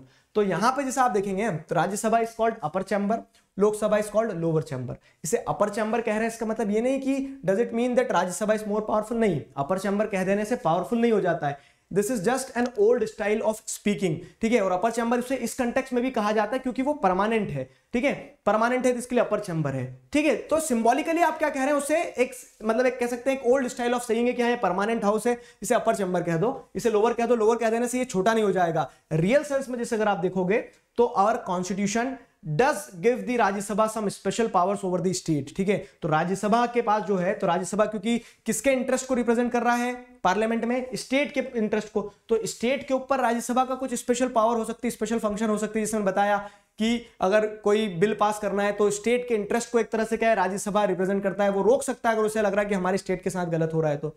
ठीक है, तो राज्यसभा जो है हमारे कॉन्स्टिट्यूशन के हिसाब से राज्यसभा कुछ स्पेशल पावर एक्सरसाइज करता है over the state, but on most matters the Lok Sabha exercises supreme power. लेकिन अधिकतर मैटर्स पे लोकसभा सुप्रीम पावर को एक्सरसाइज करता है, या फिर ऐसा कहा जाए कि दोनों के पंजे लड़वा दो कौन जीतेगा, तो Lok Sabha is more powerful. Why Lok Sabha is more powerful? Here are the answer to your question. ठीक है, here is the answer to your question. Lok Sabha exercises more power than Rajya Sabha. ठीक है, why Lok Sabha exercises more power than Rajya Sabha? ठीक है, एक्सप्लेन। तो वो जो एक सवाल बनेगा आपका, एक और सवाल लिख लो, इंपॉर्टेंट दे रहा हूं, आपके स्कूल में आएगा ये, क्या कि लोकसभा राज्यसभा से क्यों पावरफुल है। ठीक है, how Lok Sabha exercises more power than Rajya Sabha, explain. तो अब आपको यहां पे चीजें लिखना होगी। सबसे पहली चीज क्या है कि ज्वाइंट सेशन होता है ना, अगर ज्वाइंट सेशन मतलब क्या हो रहा है कि कोई एक मुद्दा है जिसपे बॉटलनेक फंस गई एक तरह से, मतलब क्या हो रहा है कि जिस मुद्दे पे कोई सोल्यूशन नहीं निकल पा रहा है, तो प्रेसिडेंट के पास ये पावर होती है कि प्रेसिडेंट दोनों हाउसेस को इनवाइट कर देते कि आओ बैठ के एक साथ चाय पे चर्चा करते हैं। ठीक है, तो during joint session the view of Lok Sabha is likely to prevail. तो जब ज्वाइंट सेशन होते हैं तो लोकसभा का व्यू हमेशा प्रिवेल करेगा। क्यों प्रिवेल करेगा सर? क्योंकि देखो ना 245 मेंबर है राज्यसभा में और लोकसभा में 543 मेंबर है, तो लोकसभा के पास में क्या है, न्यूमेरिकल स्ट्रेंथ है, न्यूमेरिकल स्ट्रेंथ है। तो in case of difference between two houses, member of both the houses sits together in joint session. ठीक है, the view of Lok Sabha is likely to prevail due to the large number of member, ज्यादा member, इस कारण से उसका view prevail करना तय है। समझ में आया? Lok Sabha exercises more power in money matters. अब जो बजट पास होता है तो बजट कहां होगा, लोकसभा में पास होगा। ठीक है, क्योंकि पब्लिक का पैसा है, तो जो हाउस ऑफ पीपल जो है ना, तो people's money it should be given to the house of the people, that is the point. ठीक है, तो Lok Sabha exercises more power in money matter. तो बजट और एनी मनी रिलेटेड लॉ, पैसे से जुड़ा लॉ, बजट है, ये सारी चीजें सिर्फ लोकसभा में पास हो सकती है। ठीक है, and can not be rejected by Rajya Sabha. और राज्यसभा मनी बिल या फिर बजट को रिजेक्ट नहीं कर सकता है, बस खूब से खूब क्या कर सकता है कि 14 दिन तक डिले कर सकता है। ऐसा बोल सकता है कि हम सोच रहे हैं 14 दिन लेंगे अभी। ठीक है, 14 दिन से 15 दिन होगा तो अपने आप पास हो जाएगा वो। 14 दिन से ज्यादा डिले भी नहीं कर सकता है और अपनी रिकमेंडेशन जरूर दे सकता है कि यार ये सुधार कर लो, तुम यहां पैसा गलत खर्च कर रहे हो। लेकिन लोकसभा की इच्छा होगी तो सुधार करेगा लोकसभा, नहीं तो लोकसभा इग्नोर भी कर सकता है, गजब बेइज्जती है टाइप से। ठीक है, तो यहां पे अगर जैसे आप समझेंगे तो दूसरा पॉइंट जो ये प्रूव करता है कि Lok Sabha is more powerful than Rajya Sabha, तो दूसरा पॉइंट क्या है कि Lok Sabha exercises more powers in money matters. ठीक है, मनी मैटर्स में लोकसभा जो है ज्यादा पावर को एक्सरसाइज करता है। समझ में आया वाला पॉइंट? दूसरा पॉइंट ये हो गया, Lok Sabha can not Lok Sabha control the council of minister and prime minister. तीसरी चीज जो है वो क्या है कि लोकसभा जो है वो कंट्रोल करता है किसे, काउंसिल ऑफ मिनिस्टर को और प्राइम मिनिस्टर को। Only the person who enjoys majority support in Lok Sabha can be appointed as the prime minister. ठीक है, मतलब जिसके पास में मेजॉरिटी सपोर्ट है ना, मतलब फॉर एग्जांपल क्या है कि जैसे आज अगर आप देखेंगे तो जब तक हमारे प्राइम मिनिस्टर के पास में 271 प्लस सीट्स है तब तक वो क्या करेंगे, तब तक वो पावर में रहेंगे। और ये 271 सीट्स कहां चाहिए उन्हें पता है, वो लोकसभा में चाहिए। राज्यसभा में अगर बीजेपी का एक भी एमपी ना हो तो भी काम चल जाएगा, सरकार बीजेपी की बनी रहेगी। लेकिन अगर लोकसभा में सपोर्ट जिस दिन खत्म हो गया उस दिन क्या हो जाएगा, उस दिन सरकार गिर जाएगी। ठीक है, और सरकार गिराने के लिए जो नो कॉन्फिडेंस मोशन लाया जाता है ना, मैंने नो कॉन्फिडेंस मोशन ले आया और अगर मान लो क्या है फिर वो एक्सेप्ट हो जाता है तो फिर क्या करना पड़ता है, सरकार को ये प्रूफ करना पड़ता है कि नहीं हमारी मेजॉरिटी है। मेजॉरिटी कहां है, लोकसभा में है। तो नो कॉन्फिडेंस मोशन अगर आता है तो नो कॉन्फिडेंस मोशन अगर पास हो जाता है, रूलिंग गवर्नमेंट अगर ये प्रूव नहीं कर पाती कि उसके पास मेजोरिटी है, कहां, लोकसभा में, तो all ministers including prime ministers can be forced to quit. ठीक है, तो ये सारा सब कुछ कहां हो सकता है, और लोकसभा में। राज्यसभा में कुछ लेना देना नहीं है, तो राज्यसभा सरकार गिरा नहीं सकती है, लोकसभा में सरकार गिर सकती है, और सरकारें बनती भी लोकसभा से ही है। ठीक है, so these are some of the points which are proving that Lok Sabha exercises more power than Rajya Sabha. समझ में आया कि why Lok Sabha exercises more power than Rajya Sabha? So these are the points which proves that Lok Sabha is having more power than Rajya Sabha. मुस्कुरा दो एक बार, ठीक है, tension नहीं लेना। ये जो है, तो ये सारे पॉइंट्स जो आपको एक क्वेश्चन में बन के आएंगे। ठीक है, अब देखो क्या है, आपने क्या देख लिया, आपने वर्किंग ऑफ इंस्टीट्यूशंस में पार्लियामेंट वाली इंस्टीट्यूशन देख लिए। अगली इंस्टीट्यूशन क्या है? अगली इंस्टीट्यूशन पॉलिटिकल एग्जीक्यूटिव्स होते हैं। अब एग्जीक्यूटिव्स क्या होते हैं सर? तो एग्जीक्यूटिव्स मतलब the one who is executing, law बनाने का काम पार्लियामेंट ने कर दिया है। ठीक है, तो what does the term executive mean? The executive they execute the decision, they are in charge of the execution of policies of the government। तो those decisions which are being taken by the parliament, parliament ने जो law बनाया है, उन law को execute करने का काम कौन करते हैं? उन लॉ को एग्जीक्यूट करने का काम करते हैं executives. Related with the office of with the story of office memorandum. तो आपने क्या देखा ऑफिस मेमोरेंडम में, कि ऑफिस मेमोरेंडम में निर्णय किसी ने भी लिया हो, ठीक है, निर्णय किसी ने भी लिया, उसे एग्जीक्यूट एक ऑफिसर ने ही किया। ठीक है, एग्जीक्यूट एक ऑफिसर ने किया। मान लीजिए डिबेट डिस्कशन सब पार्लियामेंट में हो गई, लेकिन अल्टीमेटली वो जो लॉ बन के आया था उसे लागू किसने किया? एग्जीक्यूटिव ने। तो इस सेंस में क्या हो रहा है? इस सेंस में आप ऑफिस मेमोरेंडम की स्टोरी से सीख सकते हो कि एग्जीक्यूटिव का क्या काम होता है, कि जो भी निर्णय लिया जा रहा है उस निर्णय को धरातल पे लागू करवाने का काम। ठीक है, ही और she is held responsible for execution of those decisions. अब बोलोगे सर प्रेसिडेंट की फोटो आपने यहां भी लगा दी, पार्लियामेंट में भी थे, तो पार्लियामेंट में तो थे, उसी के साथ साथ जैसे अगर आप देखेंगे तो जो भी गवर्नमेंट के द्वारा मेजर डिसीजन लिए जा रहे हैं उन्हें अप्रूव कौन कर रहा है, उन्हें लागू कौन करवा रहा है? तो वो प्रेसिडेंट करवा रहे हैं, प्राइम मिनिस्टर करवा रहे हैं, चीफ मिनिस्टर करवा रहे हैं। ग्राउंड लेवल पे आप देखोगे तो कलेक्टर वगैरह ब्यूरोक्रेट्स होते हैं। ठीक है, तो ये सभी लोग क्या करते हैं? ये एग्जीक्यूशन का काम करते हैं। तो एग्जीक्यूटिव्स में अब आगे शब्द क्या लिखा? पॉलिटिकल। तो आर एग्जीक्यूटिव्स ऑलवेज पॉलिटिकल? नहीं, एग्जीक्यूटिव्स हमेशा से पॉलिटिकल नहीं होते हैं।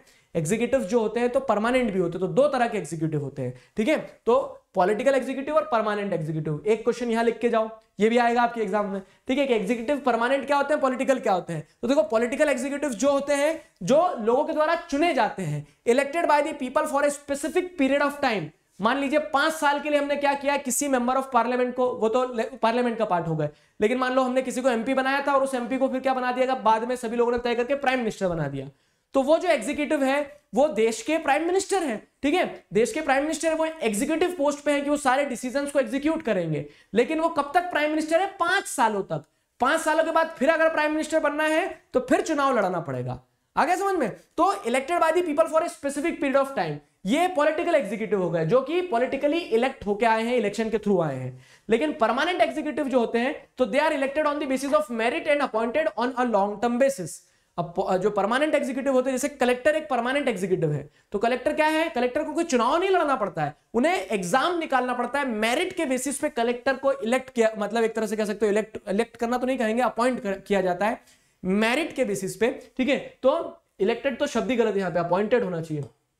ठीक है, कि उन्होंने अब क्या किया, एग्जाम निकाला और उन्हें अपॉइंट किया गया। ठीक है, और इनका जो अपॉइंटमेंट होता है वो लॉन्ग टर्म बेसिस पे हो गया। एक बार कलेक्टर बन गए ना, जीवन बदल जाएगा। ठीक है, ध्यान रखना। तो इस तरह से क्या होता है, लॉन्ग टर्म बेसिस पे उनका क्या होता है, अपॉइंटमेंट होता है। अब ये क्या है, vacate the position with the change in the government. सरकारें आएंगी और जाएंगी, तो यहाँ पे जो पॉलिटिकल एग्जीक्यूटिव्स होते हैं उन्हें अपनी कुर्सी खाली करना पड़ता है अगर दूसरी सरकार बनती है, दूसरे को मेजोरिटी मिलती है तो।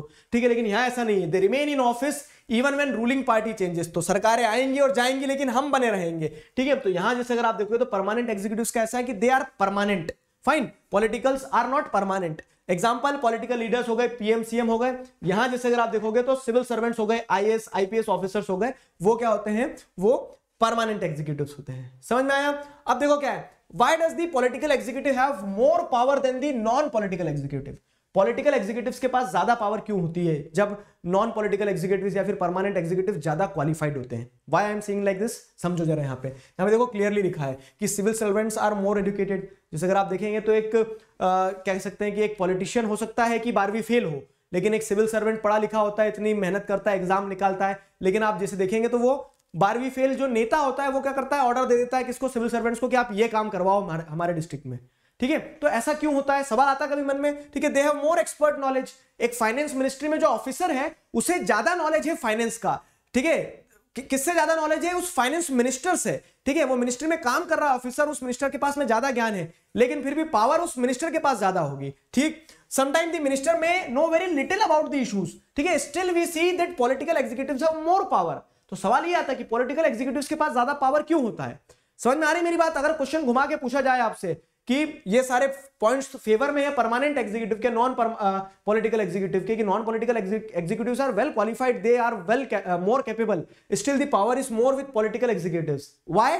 तो फिर आपको आर्गुमेंट क्या देना पड़ेगा, ठीक है, मतलब यही सवाल पूछा, then why did ministers have final say in decision making. तो उसके पीछे का कारण है कि मिनिस्टर्स जो है, वो मिनिस्टर जो होता है, कोई भी पॉलिटिकल एग्जीक्यूटिव जो होता है, तो वो अकेला नहीं होता है, वो जनता का रिप्रेजेंटेटिव होता है, ठीक है। और अल्टीमेटली जो डिसीजन लिए जाएंगे वो पब्लिक के बिहाफ पे ले जाएंगे, ठीक है। तो पब्लिक के बिहाफ पे public have the trust in that person, so he और she is empowered by the trust, ठीक है, ट्रस्ट ऑफ द वोट, उस वोट के ट्रस्ट से एम्पावर्ड है, वहां से वो पावर निकल के आती है, जो कि नॉन पॉलिटिकल एग्जीक्यूटिव से भी ज्यादा पावर होती है, ठीक है। तो the reason is that in a democracy the will of the people is supreme, ठीक है, and ministers are elected by the people, तो therefore ministers have more power. समझ में आया, लिखोगे आंसर अच्छे से। तो therefore he she is empowered to exercise the supreme power by the support of the people, due to the support of the people, by the support of the people, a political executive is exercising more power, ठीक है, despite the fact that non-political executives are more capable, more skillful than him or her, ठीक है। उसके बावजूद भी क्या होता है, वो पावर ज्यादा एक्सरसाइज करते हैं क्योंकि they are elected by the people। और एट टाइम्स जैसे अगर आप देखोगे ना कि जो फाइनेंस मिनिस्ट्री में कोई ऑफिसर है अगर, तो उन्हें उस फाइनेंस मिनिस्ट्री में उस फाइनेंस रिलेटेड इश्यूज का आइडिया होगा, लेकिन निर्णय सक्सेसफुल बनाने के लिए आपको क्या चाहिए रहेगा, आपको एक जनरलिस्टिक पर्सपेक्टिव चाहिए रहेगा, एक्सपर्ट ओपिनियन जो होता है ना। तो expert can tell the route, ये लाइन बहुत अच्छी लगी मुझे, expert can tell the route but someone with a larger view decides the destination, ठीक है। किसी का मतलब अब जो लीडर है, एक पॉलिटिकल लीडर, तो वो धरातल पे जानते हैं कि चीजों किस चीज की जरूरत है, किसकी नहीं, उन्होंने वोटर से बात करी है, ठीक है। तो किसी के पास लार्जर व्यू है तो वो आपको डेस्टिनेशन बता सकता है कि मुझे क्या करना है, मुझे गरीबी हटाना है, क्यों, क्योंकि उस नेता ने देखा गरीबी एक बड़ा मुद्दा है। अब गरीबी कैसे हटाई जाए, उसके लिए क्या इकोनॉमिक पॉलिसी लाई जाए, तो वो फाइनेंस मिनिस्ट्री के अंदर वो ऑफिसर उस चीज में एक्सपर्ट है। तो experts can tell the route, experts आपको रास्ता बता सकते हैं। I am the expert in social science, मैं आपको बता सकता हूं बाबू आप ऐसे पढ़ो, ठीक है, लेकिन आपको अल्टीमेटली क्या है, आपकी डेस्टिनेशन आपको पता है, तो आपको अपनी डेस्टिनेशन में पहुंचने के लिए मेहनत खुद करना पड़ेगी। वैसी कुछ कहानी है, शायद जम जाए, सेट हो जाए यहाँ पे। तो experts can tell the route but someone with a larger view decides the destination. अगर आपका व्यू ये है कि आपको फुल स्कोर करना है, तो डेस्टिनेशन आपने डिसाइड करी, आपको बस उस रूट पे दौड़ लगाना है जो मैंने बताया, ठीक है। Revise revise revise and revise, ठीक। चलो, तो यहां पे ये हो गया। अब जैसे अगर आप यहां देखेंगे, समझेंगे, तो ये आ गया समझ में यहां तक क्या कहानी है कि पॉलिटिकल एग्जीक्यूटिव्स की बात करें, जो दूसरा वर्किंग ऑफ इंस्टीट्यूशन में हम क्या कर रहे हैं, तीन बेसिकली इंस्टीट्यूशंस हैं। लेजिस्लेचर पढ़ लिया आपने, एग्जीक्यूटिव्स में आप प्राइम मिनिस्टर के बारे में पढ़ेंगे, उससे पहले आपने देख लिया एग्जीक्यूटिव्स पॉलिटिकल होते हैं, परमानेंट होते हैं, क्यों पॉलिटिकल एग्जीक्यूटिव के बाद में एक्सेसिव पावर होती है, वो सारी चीजें। अब अगर हम बात करें तो एक ऑफिस आता है प्राइम मिनिस्टर का। प्राइम मिनिस्टर का ऑफिस जो है तो वो बहुत पावरफुल है। एग्जीक्यूटिव्स की अगर बात करें तो is the most powerful executive in the country, तो prime minister is the answer, ठीक है। Prime minister not only a person, he she is also the most important political institution in the country. सिर्फ एक इंसान नहीं है, और ये चीज मैं आपको बता देता हूं। देखो, आज आप क्या देख रहे हैं, प्राइम मिनिस्टर को इंसान की तरह देख रहे हैं, लेकिन प्राइम मिनिस्टर की एक पोजीशन है, ठीक है। वो पोजीशन हमेशा वैसी ही रहेगी, इंसान बदलते रहेंगे। आज से पहले कितने सारे प्राइम मिनिस्टर रहे, आज के बाद भी प्राइम मिनिस्टर्स होंगे, लेकिन प्राइम मिनिस्टर की जो पोजीशन है ना, वो अपने आप में इतनी पावरफुल है। जैसे आप क्या देखेंगे, वो पावरफुल क्यों है, तो yet there is no direct election. हाँ, अभी अच्छे से समझाता हूं एक चीज क्या हो रहा है। देखो, पॉइंट को तो समझ लेना अच्छे से कि prime minister is not only a person, he और she is also the most important political institution in the country. What does this signifies, कि इस पोजीशन पे अलग अलग इंसान आएंगे और इस पोजीशन को जो पावर मिली उस पावर को एक्सरसाइज करेंगे, लेकिन yet there is no direct election to the post of prime minister. आप में से कुछ लोग सोच रहे होंगे ये कब हुआ मतलब एक चीज मैं आपको समझाता हूं, हम या आप कोई भी हम डायरेक्ट प्राइम मिनिस्टर के लिए वोट नहीं करते हैं, ठीक है, ध्यान रखना उस चीज को। हम क्या करते हैं, हम अपनी कंस्टिट्यूएंसी से, ये मैंने इलेक्टोरल पॉलिटिक्स में भी समझाया था कि ये जो 500 543 कंस्टिट्यूएंसीज है, तो हम इन 543 कंस्टिट्यूएंसीज के लिए वोट करते हैं। एक हर कॉन्स्टिट्यूएंसी में उस कॉन्स्टिट्यूएंसी के जो लोग हैं वो वोट देते हैं, वहां से एक रिप्रेजेंटेटिव चूज होता है। तो एक रिप्रेजेंटेटिव, 2 रिप्रेजेंटेटिव, 3 रिप्रेजेंटेटिव, 4 रिप्रेजेंटेटिव, ऐसे कितने रिप्रेजेंटेटिव? 543 रिप्रेजेंटेटिव। अब 543 में से मान लो कि मेजोरिटी जो है, मेजोरिटी फॉर एग्जांपल हम कहते हैं 300, 543 में से 300 अगर रिप्रेजेंटेटिव्स किसी एक पार्टी को बिलोंग करते हैं, मतलब वो पार्टी जीत गई है। अब वो ये पार्टी तय करती है कि उन 300 में से किसको वो प्राइम मिनिस्टर बनाएगी। समझ में आई मेरी बात? तो डायरेक्टली आप और हम वोट नहीं दे रहे हैं। मान लो आपको ऐसा लग रहा है कि यार मेरी कंस्टिट्यूएंसी का जो इंसान है ना, इसका कांग्रेस पार्टी में, बीजेपी पार्टी में, किसी भी पार्टी में बहुत अच्छी पकड़ है, मैं तो इन्हें वोट दे देता हूं, ये क्या बनेंगे? आपके वोट से वो मेंबर ऑफ पार्लियामेंट बन जाएंगे उस कॉन्स्टिट्यूएंसी के। फिर वो पार्टी पे डिपेंड करता है कि पार्टी उन्हें प्राइम मिनिस्टर बना रही है कि नहीं बना रही है। फॉर एग्जांपल अभी जो हमारे प्रेजेंट प्राइम मिनिस्टर हैं नरेंद्र मोदी, तो वो क्या है? वो मेंबर ऑफ पार्लियामेंट है वाराणसी से, ठीक है, तो वो एमपी तो है। अब उन्हीं की तरह बहुत सारे एमपी है, अलग अलग कॉन्स्टिट्यूएंसी से अलग अलग एमपी है, लेकिन उन्हें ही प्राइम मिनिस्टर क्यों बनाया? क्योंकि पार्टी में उनकी पोजीशन ऊपर है। सारे एमपी चाहते हैं कि हमारी पार्टी से ये इंसान जो इन्हें इस ऑफिस का इस्तेमाल करने दिया जाए, प्राइम मिनिस्टर के ऑफिस का, ठीक है। तो most important political institution in the country, yet there is no direct election. समझ में आया ना ये लाइन क्या कहना चाहती है? क्या होता है कि जो एमपी पार्टी के द्वारा प्रेजेंट किया जाता है कि हाँ ये इंसान हम सबको लीड कर सकते हैं, इन्हें प्राइम मिनिस्टर बना दो, तो प्रेसिडेंट क्या करते हैं? उन्हें फॉर्मली न्योता देते कि ये लो भैया संभालो, ठीक है, जिम्मेदारी संभालो। तो प्रेसिडेंट अपॉइंट करते हैं, ठीक है। इलेक्ट कौन कर रहा है? इलेक्ट मतलब इलेक्शन कोई डायरेक्ट नहीं हो रहे, हमने एमपी इलेक्ट कर लिए, मेंबर ऑफ पार्लियामेंट, लोकसभा के लिए। उन्हीं में से क्या होता है? उन्हीं में से पार्टी जिस इंसान को चाहेगी उस मेंबर ऑफ पार्लियामेंट को क्या कर सकती है? प्राइम मिनिस्टर बना सकती है। प्राइम मिनिस्टर बना दिया, प्रेसिडेंट ने क्या कर दिया? तिलक लगा के नेंग दे दिया और बोल दिया कि हाँ संभालो कुर्सी। तो प्रेसिडेंट जो होते हैं वो प्राइम मिनिस्टर को अपॉइंट कर देते हैं। लीडर ऑफ मेजोरिटी पार्टी और coalition parties is appointed as the prime minister. तो प्राइम मिनिस्टर कौन, किसे अपॉइंट किया जाता है नॉर्मली?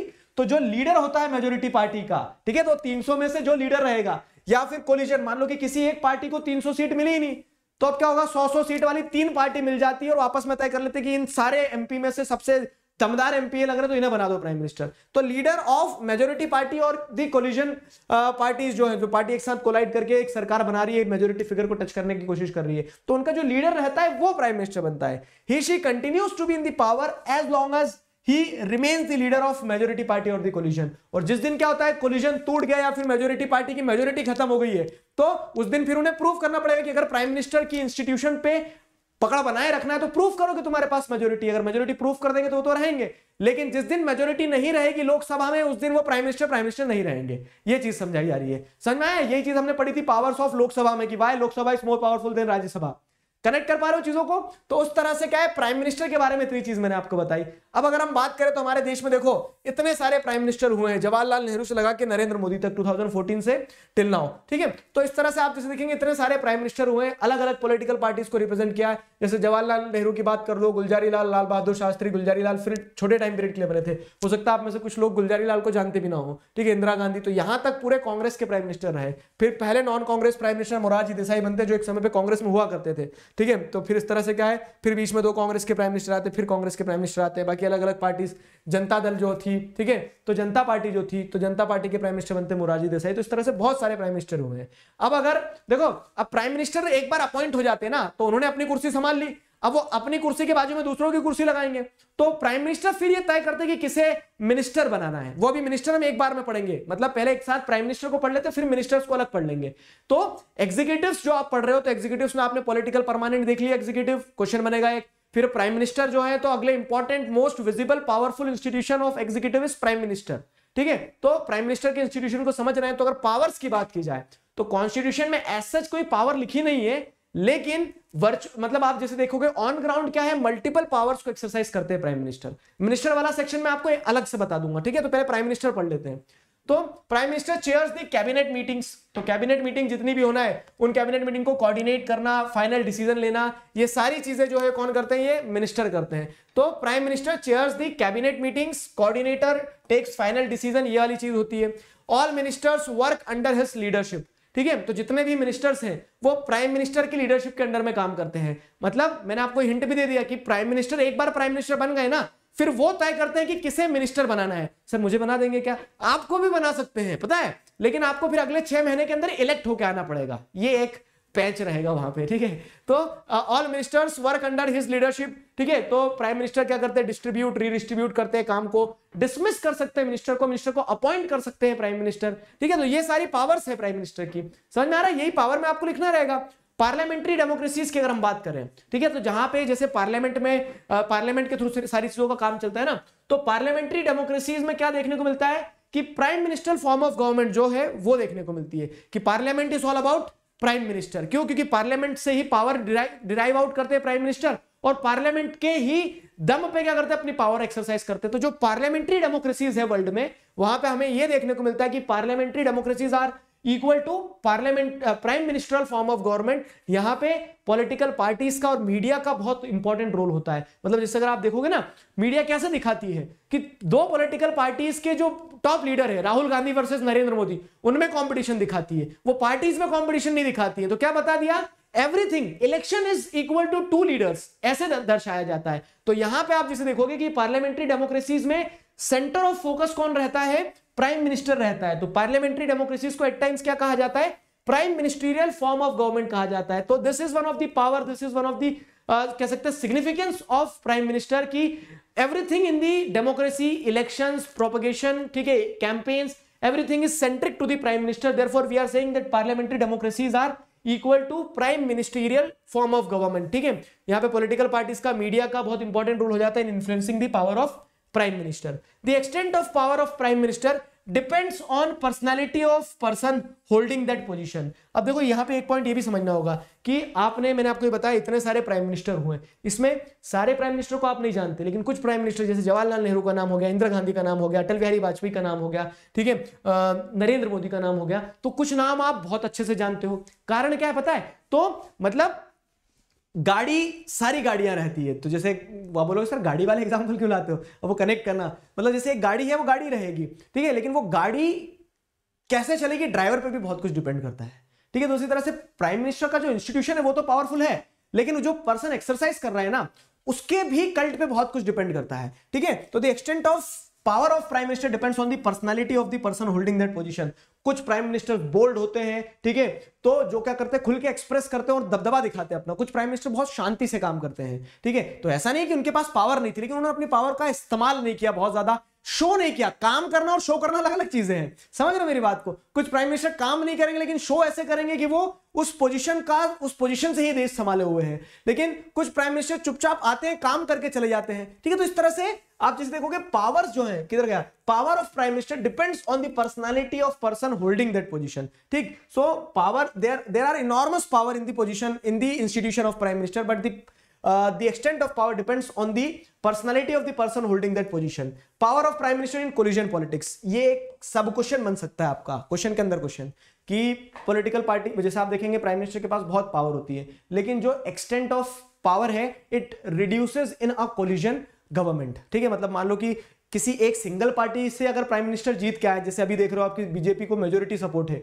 ठीक है, तो क्या होगा, तो जो पावर एक्सरसाइज करेंगे प्राइम मिनिस्टर वो अलग लेवल की होगी, ठीक है। और अगर मान लो क्या है कि कोलिजन पॉलिटिक्स है, ठीक है, कोलिजन पॉलिटिक्स है, मतलब क्या है कि 2-3 पार्टी ने मिलकर वो 271 प्लस का फिगर अचीव किया है, तब जो पावर एक्सरसाइज की जाएगी ना, तो वो पावर अलग होगी। क्यों? देखो, तो कोलिजन गवर्नमेंट में अकोमोडेशन करना पड़ता है अलग अलग ग्रुप्स का। हाँ भैया तुम साथ दे रहे हो तो हम तुम्हारी ये बात मान लेंगे, तुम साथ दे रहे हो हम तुम्हारी ये बात मान लेंगे। तो इस तरह से क्या होता है, जी भैया करना पड़ती है, किसको, जिसे सरकार बनाना है, ठीक है। तो कोलिजन गवर्नमेंट में accommodation of different group and people, तो उसके चलते पावर जो है ना प्राइम मिनिस्टर की वो कम हो जाती है। क्यों? क्योंकि प्राइम मिनिस्टर को अगर अपनी बात मनवाना है, तो कोलिजन पार्टनर ने बोल दिया कि नहीं मैं तो इसी सीट पे बैठूंगा, तो तुम बैठ जाओ इस सीट पे, लेकिन बात तो मान लो, ऐसी स्थिति हो जाती है। तो प्राइम मिनिस्टर की पावर जो है कोलिजन गवर्नमेंट में क्या होती है, हल्की सी रिड्यूस हो जाती है। क्यों?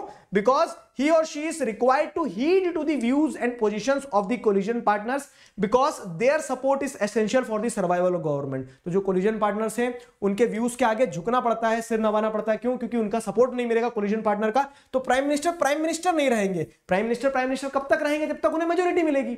समझ पा रहे हो मेरी बात को? तो इस तरह से these are some of the powers of the prime minister. अब इन पावर्स में देखो कुछ कुछ ऐड कर सकते हो चीजें आप, क्या कि वो सारी कैबिनेट मीटिंग्स को चेयर करते हैं, ये तो ठीक है। उसी के साथ साथ क्या है कि जो अपॉइंटमेंट है मिनिस्टर्स के वो कौन करता है? Prime minister. कैसे? तो मतलब एक टाइम पे ऐसा भी लगता है ऑफिस ऑफ प्राइम मिनिस्टर जो है तो उन्हें ऐसा लगता है कि अपुनिश भगवान है, ठीक है। लेकिन आप जैसे देखेंगे तो उस पावर में एक रिस्ट्रेंट क्या आ जाता है कि कोलिजन पॉलिटिक्स में वो पावर जो हल्की सी रिड्यूस हो जाती है। समझ में आई मेरी बात? अब एक और चीज जो मैं बता रहा हूं वो है council of ministers. Council of ministers भी क्या है? एग्जीक्यूटिव का पार्ट है, एग्जीक्यूटिव का पार्ट है। और यहां पे क्या होता है? प्रेसिडेंट जो है वो अपॉइंट करते हैं, ठीक है, on the advice of prime minister. शब्दों को समझना, प्रेसिडेंट वही फॉर्मल लेटर तिलक लगा के 10 रुपए का नोट देके क्या बोल दे रहे हैं कि हाँ भैया संभालो कुर्सी। तो प्रेसिडेंट अपॉइंट कर रहे हैं, लेकिन कौन बनेगा, कौन सी मिनिस्ट्री को कौन सा मिनिस्टर संभालेगा, यह तय करने वाला इंसान कौन होता है? Prime minister. So this is one of the power of prime minister, लिख सकते हो, ठीक है। तो प्राइम मिनिस्टर क्या करते हैं?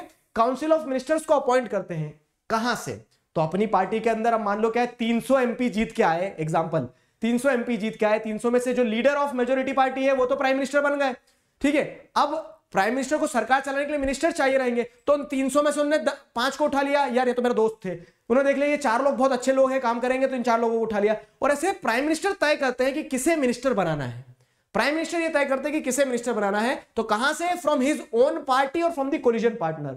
अगर कोलिजन गवर्नमेंट बनी तो कोलिजन गवर्नमेंट इसी शर्त पे बनती है कि चलो तुम प्राइम मिनिस्टर बन जाना, लेकिन मैं तुम्हारा मेजर कोलिजन पार्टनर हूं तो मैं बनूंगा होम मिनिस्टर, ठीक है। तो ऐसे वो तय कर लेते हैं। तो कहां से मिनिस्टर बनते हैं? या तो खुद की पार्टी से वो बनाते हैं प्राइम मिनिस्टर, ठीक है, या फिर कोलिजन पार्टनर से लेते हैं। Appointment of council of minister में भी मेंबर ऑफ पार्लियामेंट या तो कोई एमपी को बना दिया, जैसे मैंने बोला ना, या तो वो 300 में से किसी को बनाएंगे वो मिनिस्टर, या फिर आपको भी बना सकते हैं, ठीक है, आपको भी बना सकते हैं। लेकिन शर्त क्या रहेगी? तो any other person who is not the member of parliament can also be made a council of minister, but the only condition to be fulfilled over here is that he or she has to get elected in parliament within 6 months of the appointment as minister। तो minister किसी member of parliament के बाहर के इंसान को भी बनाया जा सकता है, बस शर्त यह रहती है कि अगर उसे मिनिस्टर बनाया जा रहा है तो उसे आगे आने वाले 6 महीने के अंदर क्या करना होगा? अपने आप को मेंबर ऑफ पार्लियामेंट की तरह इलेक्ट करवाना होगा। वो चाहे राज्यसभा में इलेक्ट करवा ले या लोकसभा में इलेक्ट करवा ले, लेकिन इलेक्ट करवाना होगा अपने आप को, ठीक है। ये कहानी रहती है। अब देखो क्या है, काउंसिल ऑफ मिनिस्टर होते क्या है? बेसिकली काउंसिल ऑफ मिनिस्टर भी एग्जीक्यूटिव है। क्यों? क्योंकि अब कोई कैबिनेट मिनिस्टर है, रेलवे मिनिस्ट्री संभाल रहा है, रेलवे मिनिस्ट्री नहीं बची, ठीक है। तो जैसे अगर आप देखेंगे तो अब क्या है, don't go on the words, ठीक। यहां पे अगर आप समझोगे तो अब क्या है कि कोई काउंसिल ऑफ मिनिस्टर है, वो कोई सी एक मिनिस्ट्री संभाल रहे हैं, फाइनेंस मिनिस्ट्री संभाल रहे हैं, ठीक है। तो अब क्या होगा कि वो भी फाइनेंस से रिलेटेड सारे इश्यूज को एग्जीक्यूट करते हैं, एग्जीक्यूटिव है वो भी, ठीक है। तो इस तरह से आप देखोगे तो काउंसिल ऑफ मिनिस्टर्स हम क्यों पढ़ रहे हैं? क्योंकि it is also the part of executive. क्या है काउंसिल ऑफ मिनिस्टर? तो it is a body of 60 to 8 ministers at different rank. 3 तरह की रैंक होती है। एक कैबिनेट मिनिस्टर्स होते हैं, एक होते हैं ministers of the state with independent charge, और तीसरे जो होते हैं वो होते हैं मिनिस्टर्स ऑफ स्टेट, ठीक है। अब अगर यहां देखोगे तो cabinet ministers top level leaders of the ruling party, ठीक है, इंचार्ज ऑफ मेजर मिनिस्ट्री। फिर इसमें क्या है? Inner ring of the council of ministers comprises about 20 ministers, ठीक है, लगभग 20 मिनिस्टर्स के होते हैं। और ये क्या होते हैं? जो कोर मेंबर होते हैं ना, कोर टीम होती है, जो आप देखते हो फाइनेंस मिनिस्टर हो गए, होम मिनिस्टर हो गए, ठीक है, क्या कह सकते हैं, एजुकेशन मिनिस्टर हो गए, तो ये लोग क्या है? ये कोर इनर सर्कल जो है वो बनाते हैं, ठीक है। तो top level leaders of the ruling party, top level leaders होते हैं जो प्राइम मिनिस्टर के साथ मीटिंग होती है, कैबिनेट मीटिंग, तो वो कैबिनेट मिनिस्टर्स हो गए हैं, ठीक है। फिर क्या होता है? Minister of state with independent charge जो होते हैं ना, तो ये क्या है? ये कैबिनेट मिनिस्टर्स के अपेक्षा थोड़े कम पावरफुल होते हैं। इंचार्ज ऑफ स्मॉलर मिनिस्ट्री, छोटी छोटी मिनिस्ट्रीज होती है जो इंडिपेंडेंट, ठीक है, इंडिपेंडेंट चार्जेस दे दिए जाते हैं। Participate in cabinet meeting only when specially invited, अगर मान लो कोई स्पेसिफिक मिनिस्ट्री बनाई है किस चीज के लिए, रिवर वाटर क्लीनिंग के लिए, तो वैसे इंडिपेंडेंट मिनिस्ट्रीज के, स्मॉलर मिनिस्ट्रीज के इंचार्ज होते हैं। और कैबिनेट मीटिंग में जब आते हैं ये, जब इन्हें बुलाया जाता है, ठीक है, जब तक नहीं बुलाएंगे नहीं आएंगे। फिर क्या होता है? मिनिस्टर ऑफ स्टेट, तो मिनिस्टर ऑफ स्टेट क्या रहते हैं? इनकी स्टेपनी रहते हैं। स्टेपनी समझते हो ना, अटैच कर देते हैं मतलब एक तरह से, ठीक है। तो they are attached with the portfolio to assist the cabinet ministers. Cabinet ministers की मदद के लिए मिनिस्टर ऑफ स्टेट, मतलब कुछ कोई लीडर है बहुत उतल कर रहे थे कि हमें भी कुछ दो, हमें भी कुछ दो, तो उन्होंने बोल दिया ला मिनिस्टर ऑफ स्टेट बना दिया, तो तुम क्या है? फाइनेंस मिनिस्टर के साथ अटैच होकर काम करते रहना अपने स्टेट में, ठीक है। तो इस तरह से क्या है? मिनिस्टर ऑफ स्टेट भी होते हैं। तो ये क्या है? Different ranks of ministers forms the council of minister, ठीक है। तो काउंसिल ऑफ मिनिस्टर्स की अगर हम बात करें तो अलग अलग रैंक्स आपको अलग अलग सर्कल्स देखने को मिल जाएंगे। अब पार्लियामेंट्री डेमोक्रेसी में क्या हो रहा है? पार्लियामेंट्री डेमोक्रेसी में कैबिनेट फॉर्म ऑफ गवर्नमेंट होती है। जैसे भी आपने देखा कि parliamentary democracy is equal to prime minister form of government, और अब आप यहां बोल रहे हैं parliamentary democracy is cabinet form of government. Why? तो वो समझाता हूं कि अल्टीमेटली देखो पार्लियामेंट्री डेमोक्रेसी में भी निर्णय जो लिए जा रहे हैं वो किसके द्वारा लिए जा रहे हैं, वो प्राइम मिनिस्टर के द्वारा लिए जा रहे हैं। लेकिन प्राइम मिनिस्टर भी क्या करते हैं, प्राइम मिनिस्टर भी कोई निर्णय ले रहे हैं तो वो अपनी कैबिनेट जो है ना, मैंने बताया ना कि कैबिनेट मीटिंग्स जो होती है, तो उस मीटिंग के अंदर सब कुछ निर्णय डिस्कस किया जाता है, डिबेट किया जाता है और लिया जाता है। तो because cabinet ministers take major decision in their ministry, ठीक है, और वो जो सबने अपनी अपनी मिनिस्ट्री में डिसीजन लिए तो अल्टीमेटली ब्रॉडली ऐसा दिखता है कि प्राइम मिनिस्टर के ऑफिस से निकल के आ रहा है। लेकिन यहां जैसे देखोगे तो पार्लियामेंट्री डेमोक्रेसी में cabinet, it is the cabinet which works. अब कैबिनेट में भी जो मिनिस्टर से मिनिस्टर, हर मिनिस्टर के अंदर उतना ज्ञान नहीं होता है, तो आप क्या देखेंगे यहाँ पे कि जो अलग अलग मिनिस्टर रहते हैं, ठीक है, वो जो मिनिस्ट्री रहती है, तो मिनिस्ट्री में डिपार्टमेंट होते हैं, उन डिपार्टमेंट के ऊपर आप क्या देखेंगे, सेक्रेटरीज देखेंगे। तो सेक्रेटरीज कौन होते हैं, सिविल सर्वेंट्स, ऑफिसर्स होते हैं। तो पूरे पिक्चर की कहानी अगर मैं आपको एक पॉइंट पे लाके छोड़ू ना, तो क्या निकल रही है कि कुल मिला के सिविल सर्वेंट्स देश चला रहे हैं, ठीक है, कुल मिला के सिविल सर्वेंट्स देश चला रहे हैं। तो if you are aspiring to be a civil servant, understand the responsibility which you are going to get, ठीक है, ये रिस्पॉन्सिबिलिटी समझो जो आपको मिलने वाली भविष्य में। कुल मिला के सिविल सर्वेंट्स जो है वो देश चलाते हैं। समझ में आया ये? चलो, तो अब प्रेसिडेंट, अब जैसे एग्जीक्यूटिव में आपने प्राइम मिनिस्टर देख लिया, काउंसिल ऑफ मिनिस्टर देख लिया, अब देखते हैं प्रेसिडेंट। तो he she is the head of the state. Formally अगर आपसे पूछा जाए who is the first person in the country, ठीक है, सबसे ज्यादा कॉन्स्टिट्यूशनली प्रेफरेंस किसको ऊपर दोगे, प्राइम मिनिस्टर को दोगे, चीफ इलेक्शन कमिश्नर को दोगे, किसको दोगे? तो सबसे पहला इंसान जो कॉन्स्टिट्यूशन के हिसाब से आता है, ठीक है, वो कौन है, वो है प्रेसिडेंट। मैं हमेशा से एग्जांपल देता हूं कि घर में जैसे आप देखते हैं कि पिताजी हो सकते हैं कि घर का पूरा कामकाज सब संभाल रहे हैं, अर्निंग मेंबर वो है, लेकिन अगर दादाजी हैं तो दादाजी को प्रेफरेंस दी जाएगी, ठीक है। उसी तरह से क्या है, नॉमिनल पावर जो है ना, जैसे nominal power queen of Britain की होती है कि क्वीन के पास, ऐसा नहीं कि क्वीन सारे निर्णय ले रही, लेकिन फर्स्ट पर्सन क्वीन को दर्शाया जाता है। तो वैसे हमारी कंट्री में कोई क्वीन और किंग नहीं है, लेकिन हमारी कंट्री में एक ऑफिस है, ऑफिस ऑफ प्रेसिडेंट, जिसे फर्स्ट प्रेफरेंस दी जाती है। समझ में आया? His her functions are mostly ceremonial. तो सेरेमोनियल फंक्शन होते हैं। सेरेमोनियल फंक्शन मतलब क्या है कि कुछ भी करवाना होता है, इनके हाथ से करवा दो यार, ठीक है, इनके हाथ से करवा दो, उस टाइप से। President is not elected directly by the people, then how it is elected? सवाल ये कि इधर भी क्या बात करो, तो यहां पे बात वही है कि प्रेसिडेंट को हम डायरेक्टली वोट नहीं देते हैं। कौन? हमने एमएलए और एमपी चूज कर लिए, और जो एमएलए और एमपी हमने चूज करे हैं ना, तो प्रेसिडेंट को तो चुनाव लड़ना भी नहीं पड़ता है। प्रेसिडेंट को मतलब लोगों के लिए चुनाव नहीं लड़ना पड़ता है, ठीक है। प्रेसिडेंट को ऐसे तो इलेक्शन में कंटेस्ट करना पड़ता है कि प्रेसिडेंट के इलेक्शन लड़ रहे हैं हम, ठीक है, तो सब पार्टी अपने अपने कैंडिडेट उतार देती है, जितने भी एमपी और एमएलए हैं देश में, ठीक है, तो उसमें भी कुछ कुछ बाइफर्केशंस होते हैं, ठीक है। जैसे जो एमएलए हैं और एमपीज हैं, चलो मेंबर ऑफ पार्लियामेंट तो दोनों, राज्यसभा लोकसभा दोनों के, तो मेंबर ऑफ पार्लियामेंट जो है क्या करते हैं, वोट देते हैं। वो वोट देते हैं, elected MPs and MLAs elects president. हमने एमपी और एमएलए को चूज कर लिया, और इनडायरेक्टली प्रेसिडेंट को कौन चूज कर रहे हैं, हमारे बिहाफ पे हमारे द्वारा चुने गए एमपीज और एमएलएज इलेक्ट कर रहे हैं। The one who gets the majority of vote is elected as president, और जिसे सबसे ज्यादा वोट मिल जाते हैं एमपी एमएलए के, वो प्रेसिडेंट बन जाते हैं। He represent the entire nation but can never claim the direct popular mandate. ये पॉइंट को समझो। पता है प्रेसिडेंट जो है पूरे नेशन को रिप्रेजेंट कर रहे हैं, हेड ऑफ द स्टेट कह रहे हैं हमने, लेकिन वो डायरेक्ट पॉपुलर मैंडेट कभी इंजॉय नहीं कर सकते। क्यों? क्योंकि मान लो अगर प्रेसिडेंट को भी डायरेक्टली इलेक्ट कर लिया जाता, प्राइम मिनिस्टर को भी डायरेक्टली इलेक्ट कर रहे हो, डायरेक्टली इन द सेंस क्या है कि प्राइम मिनिस्टर यही बोलते हैं कि मेजोरिटी पार्टी का लीडर हूं मैं, मतलब क्या है कि जिस पार्टी को देश ने मेजोरिटी दी है मैं उस पार्टी का लीडर हूं, तो वो पॉपुलर मैंडेट तो प्राइम मिनिस्टर एंजॉय कर ही रहे हैं। अगर प्रेसिडेंट भी ऐसा पॉपुलर मैंडेट एंजॉय करने लगे, अगर लोग चुनने लगे प्रेसिडेंट को, तो फिर एक म्यान में दो तलवार कैसे रखोगे आप? सवाल है। फिर दोनों लोग आपस में लड़ बैठेंगे ना कि नहीं मैं भी तो इलेक्ट होके आया हूं, मैं भी इलेक्ट होके आया हूं। तो इसके लिए क्या है, आपने जिन्हें हेड ऑफ द स्टेट बनाया उन्हें पावर सेरेमोनियल दी है, उन्हें आप क्या कर रहे हैं, आप बोल रहे हैं कि आप देश रिप्रेजेंट करो, लेकिन आप डायरेक्ट पॉपुलर मैंडेट एंजॉय नहीं करोगे, ठीक है। क्यों? अगर आप भी डायरेक्ट पॉपुलर मैंडेट एंजॉय करने लगोगे तो फिर दोनों के बीच में लड़ाई नहीं हो जाएगी, प्राइम मिनिस्टर और प्रेसिडेंट के बीच में, कि किसका ऑफिस ज्यादा पावरफुल। समझ में आ रही है मेरी बात? तो मतलब ऐसा बोलते हैं कि जीत तुम जाओ लेकिन ट्रॉफी मैं रखूंगा, वैसी वाली कहानी है, ठीक है। तो जैसे पावर्स की अगर बात करें तो if we go by the constitution के हिसाब से जाओगे तो president has the power to do everything. हर काम जो हो रहा है वो प्रेसिडेंट के नाम से हो रहा है। अगर पढ़ते हुए जाते हो, मतलब किसी को अपॉइंट, जैसे यहां पे बताया गया है, all government activities take place in the name of president. जितने भी लॉज होना है सब पे प्रेसिडेंट का साइन होना जरूरी है, ठीक है। अभी मैं बताऊंगा कि ये सब सेरेमोनियल पावर कैसी है, रियल पावर नहीं है, सेरेमोनियल है। क्योंकि रियल में क्या हो रहा है कि क्या लॉ बनेगा ये तय तो कैबिनेट कर रहा है, प्रेसिडेंट प्राइम मिनिस्टर कर रहे हैं, प्रेसिडेंट बस साइन कर रहे हैं उस पर, ठीक है। तो अगर if we are going by the constitution तो president has the power to do everything. ये चीज ध्यान रखना, आपको अगर लिखने को आएगा what are the powers of president, तो आप ये लिखेंगे कि सारी गवर्नमेंट एक्टिविटीज जो है वो प्रेसिडेंट के नाम में होती है, ठीक है। मेजर अपॉइंटमेंट्स जैसे चीफ जस्टिस ऑफ इंडिया को अपॉइंट करना है, जज को अपॉइंट करना है, गवर्नर को अपॉइंट करना है, इलेक्शन कमिश्नर को अपॉइंट करना है, एम्बेसडर टू अदर कंट्रीज, दूसरी कंट्री में राजदूत को अपॉइंट करना है, सारे अपॉइंटमेंट जो है प्रेसिडेंट के द्वारा होते हैं। All international treaties and agreements are made in the name of president, जितनी भी इंटरनेशनल ट्रीटीज होना है वगैरह सब कुछ प्रेसिडेंट के नाम से होती है।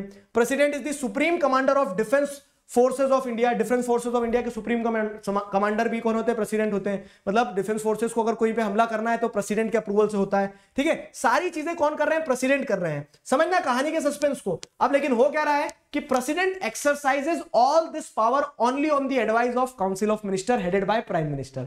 प्रेसिडेंट को पावर सारी दे दिए, लेकिन ये पावर प्रेसिडेंट एक्सरसाइज कब कर पाएंगे? जब उन्हें council of minister headed by prime minister advice करेंगे। बिना उनके एडवाइस के प्रेसिडेंट जो है वो अपनी इन पावर्स को एक्सरसाइज नहीं कर सकते हैं। प्रेसिडेंट इज लाइक, तो फिर क्या मतलब पावर का? लेकिन वो क्या है? वो सेरेमोनियल हेड है, हेड ऑफ द स्टेट है, तो उसके चलते क्या है? उसके चलते उन्हें पावर दी गई है। ये सारे काम जो होंगे देश में वो प्रेसिडेंट के नाम से ही होंगे। समझ में आई मेरी बात? सारे काम जो होंगे वो प्रेसिडेंट के नाम से होंगे। What if president does not agree on the advice given to him? Case ये भी बन सकता है, गुस्सा होगा किसी दिन, बोल दिया कि नहीं कर रहे हम, ठीक है। तो इस तरह से क्या है कि अगर मान लो काउंसिल ऑफ मिनिस्टर को एडवाइस दे रहा है और अगर प्रेसिडेंट ने वो एडवाइस नहीं मानी तो प्रेसिडेंट क्या कर सकते हैं, ठीक है। तो यहां पे देखो क्या है कि if president does not agree with the agree on the advice given to him, ठीक है, तो president is not satisfied, if president is not satisfied with the advice given by council of minister, she can ask council of minister to reconsider it advice। President बोल सकते हैं कि यार मुझे आपकी ये एडवाइस सही नहीं लग रही, आप एक बार रिकंसिडर करो। अच्छी बात है। अब क्या है, रिकंसिडरेशन के लिए गई एडवाइस, उधर से काउंसिल ऑफ मिनिस्टर ने बोल दिया नहीं नहीं आपको अच्छी लगे नहीं लगे, हमें तो अच्छी लग रही है, आप तो यही एग्री करो, ठीक है, इसी पे एग्री करो। तब क्या होगा? बट ही और she is bound to act according to the advice rendered after the reconsideration. अगर रिकंसिडरेशन के बाद भी सेम एडवाइस वापस आ गई प्रेसिडेंट के पास में, तो अब प्रेसिडेंट को मानना पड़ेगा वो, ठीक है, वो प्रेसिडेंट को एडवाइस मानना ही पड़ेगी। आगे समझ में? तो इस तरह से what if president does not agree on the advice given to him, so this is going to be the situation, ठीक है। You may wonder what does the president really do. तो अब आपको लग रहा है तो ये तो आपने क्या कर दिया, बिना रात का शेर बना दिया। प्रेसिडेंट आखिरकार करते क्या है? तो यहां पे एक चीज आपको समझना होगी कि उनके पास एक बहुत अच्छी डिस्क्रिशनरी पावर होती है। क्या है वो डिस्क्रिशनरी पावर? कि president appoint the prime minister leader of majority, but in case no party or coalition gets majority in Lok Sabha, then president exercises her discretionary power। देखो यहाँ पे हर क्यों लगाते पता है? वो बुक में इसलिए लिखा जाता है ताकि ये जो कंट्री की फर्स्ट पोजीशन है ना, ये सिर्फ मेल के लिए रिजर्व नहीं है। A good way to think, ठीक है, मतलब सोचने के लिए अच्छा तरीका ये समझो कि ये हर जब लगाया जाता है तो इसलिए लगाया जाता है कि कंट्री की टॉप पोजीशन सिर्फ मेल्स के लिए रिजर्व नहीं है, ऐसा नहीं है। Female can also be a president. तो जैसे प्रतिभा पाटिल हुई भी है, मैंने शायद क्वेश्चन भी पूछ लिया था, है ना। चलो, तो यहाँ पे जैसे अगर आप देखेंगे, यहाँ जैसे अगर आप देखोगे तो यहाँ पे क्या बताया गया है कि प्रेसिडेंट आखिरकार कोई एक्सरसाइज करता ही नहीं करते पावर। तो एक पावर है कि मान लो नॉर्मली ये होगा कि जो लीडर ऑफ मेजोरिटी पार्टी होगा उसे अपॉइंट कर देंगे प्रेसिडेंट, तिलक लगा के नेक दे देंगे कि संभालो कुर्सी। लेकिन अगर ऐसी स्थिति आती है कि किसी एक पार्टी को क्लियर मेजोरिटी नहीं मिल रही है, ठीक है, तब प्रेसिडेंट अपनी डिस्क्रिशन का इस्तेमाल कर सकते हैं कि लाइन में 4-5 पार्टी खड़ी है। अब प्रेसिडेंट खुद विचार बना सकते हैं कि यार ये अच्छा तैयार दिख रहे हैं, नए नहा धो के आए कंगे वंगे करके, इनको बुलाता हूं, ठीक है। तो अगर मल्टीपल कैंडिडेट्स है जो क्लेम कर रहे हैं कि मुझे मौका दो, मैं मेजोरिटी प्रूव करके दिखाऊंगा, तो ये प्रेसिडेंट के ऊपर डिपेंड करता है कि प्रेसिडेंट फिर किसे देना चाह रहे हैं। तो कुछ कुछ केसेस में प्रेसिडेंट के पास डिस्क्रिशनरी पावर होती है। Rest of the time if you are going by the constitution, president is doing everything, but everything which he is doing on the advice, ठीक है, aid and advice rendered and tendered by the council of minister headed by prime minister। समझ में आई मेरी बात? चलिए, तो अब देखो क्या है, एग्जीक्यूटिव आ गया, मतलब एग्जीक्यूटिव खत्म हो गए। आपने एग्जीक्यूटिव में प्राइम मिनिस्टर पढ़ा, पॉलिटिकल नॉन पॉलिटिकल एग्जीक्यूटिव्स के बारे में पढ़ा, काउंसिल ऑफ मिनिस्टर के बारे में पढ़ा, प्रेसिडेंट के बारे में पढ़ा, उनकी पावर्स के बारे में पढ़ा, सारी चीजें पढ़ी। मैं उम्मीद कर रहा हूं ये वन शॉट से आप वन शॉट निकल जाओगे एकदम, ठीक है, सारे क्वेश्चंस आपको बनेंगे। अब एक जो चीज आती है जुडिशियरी।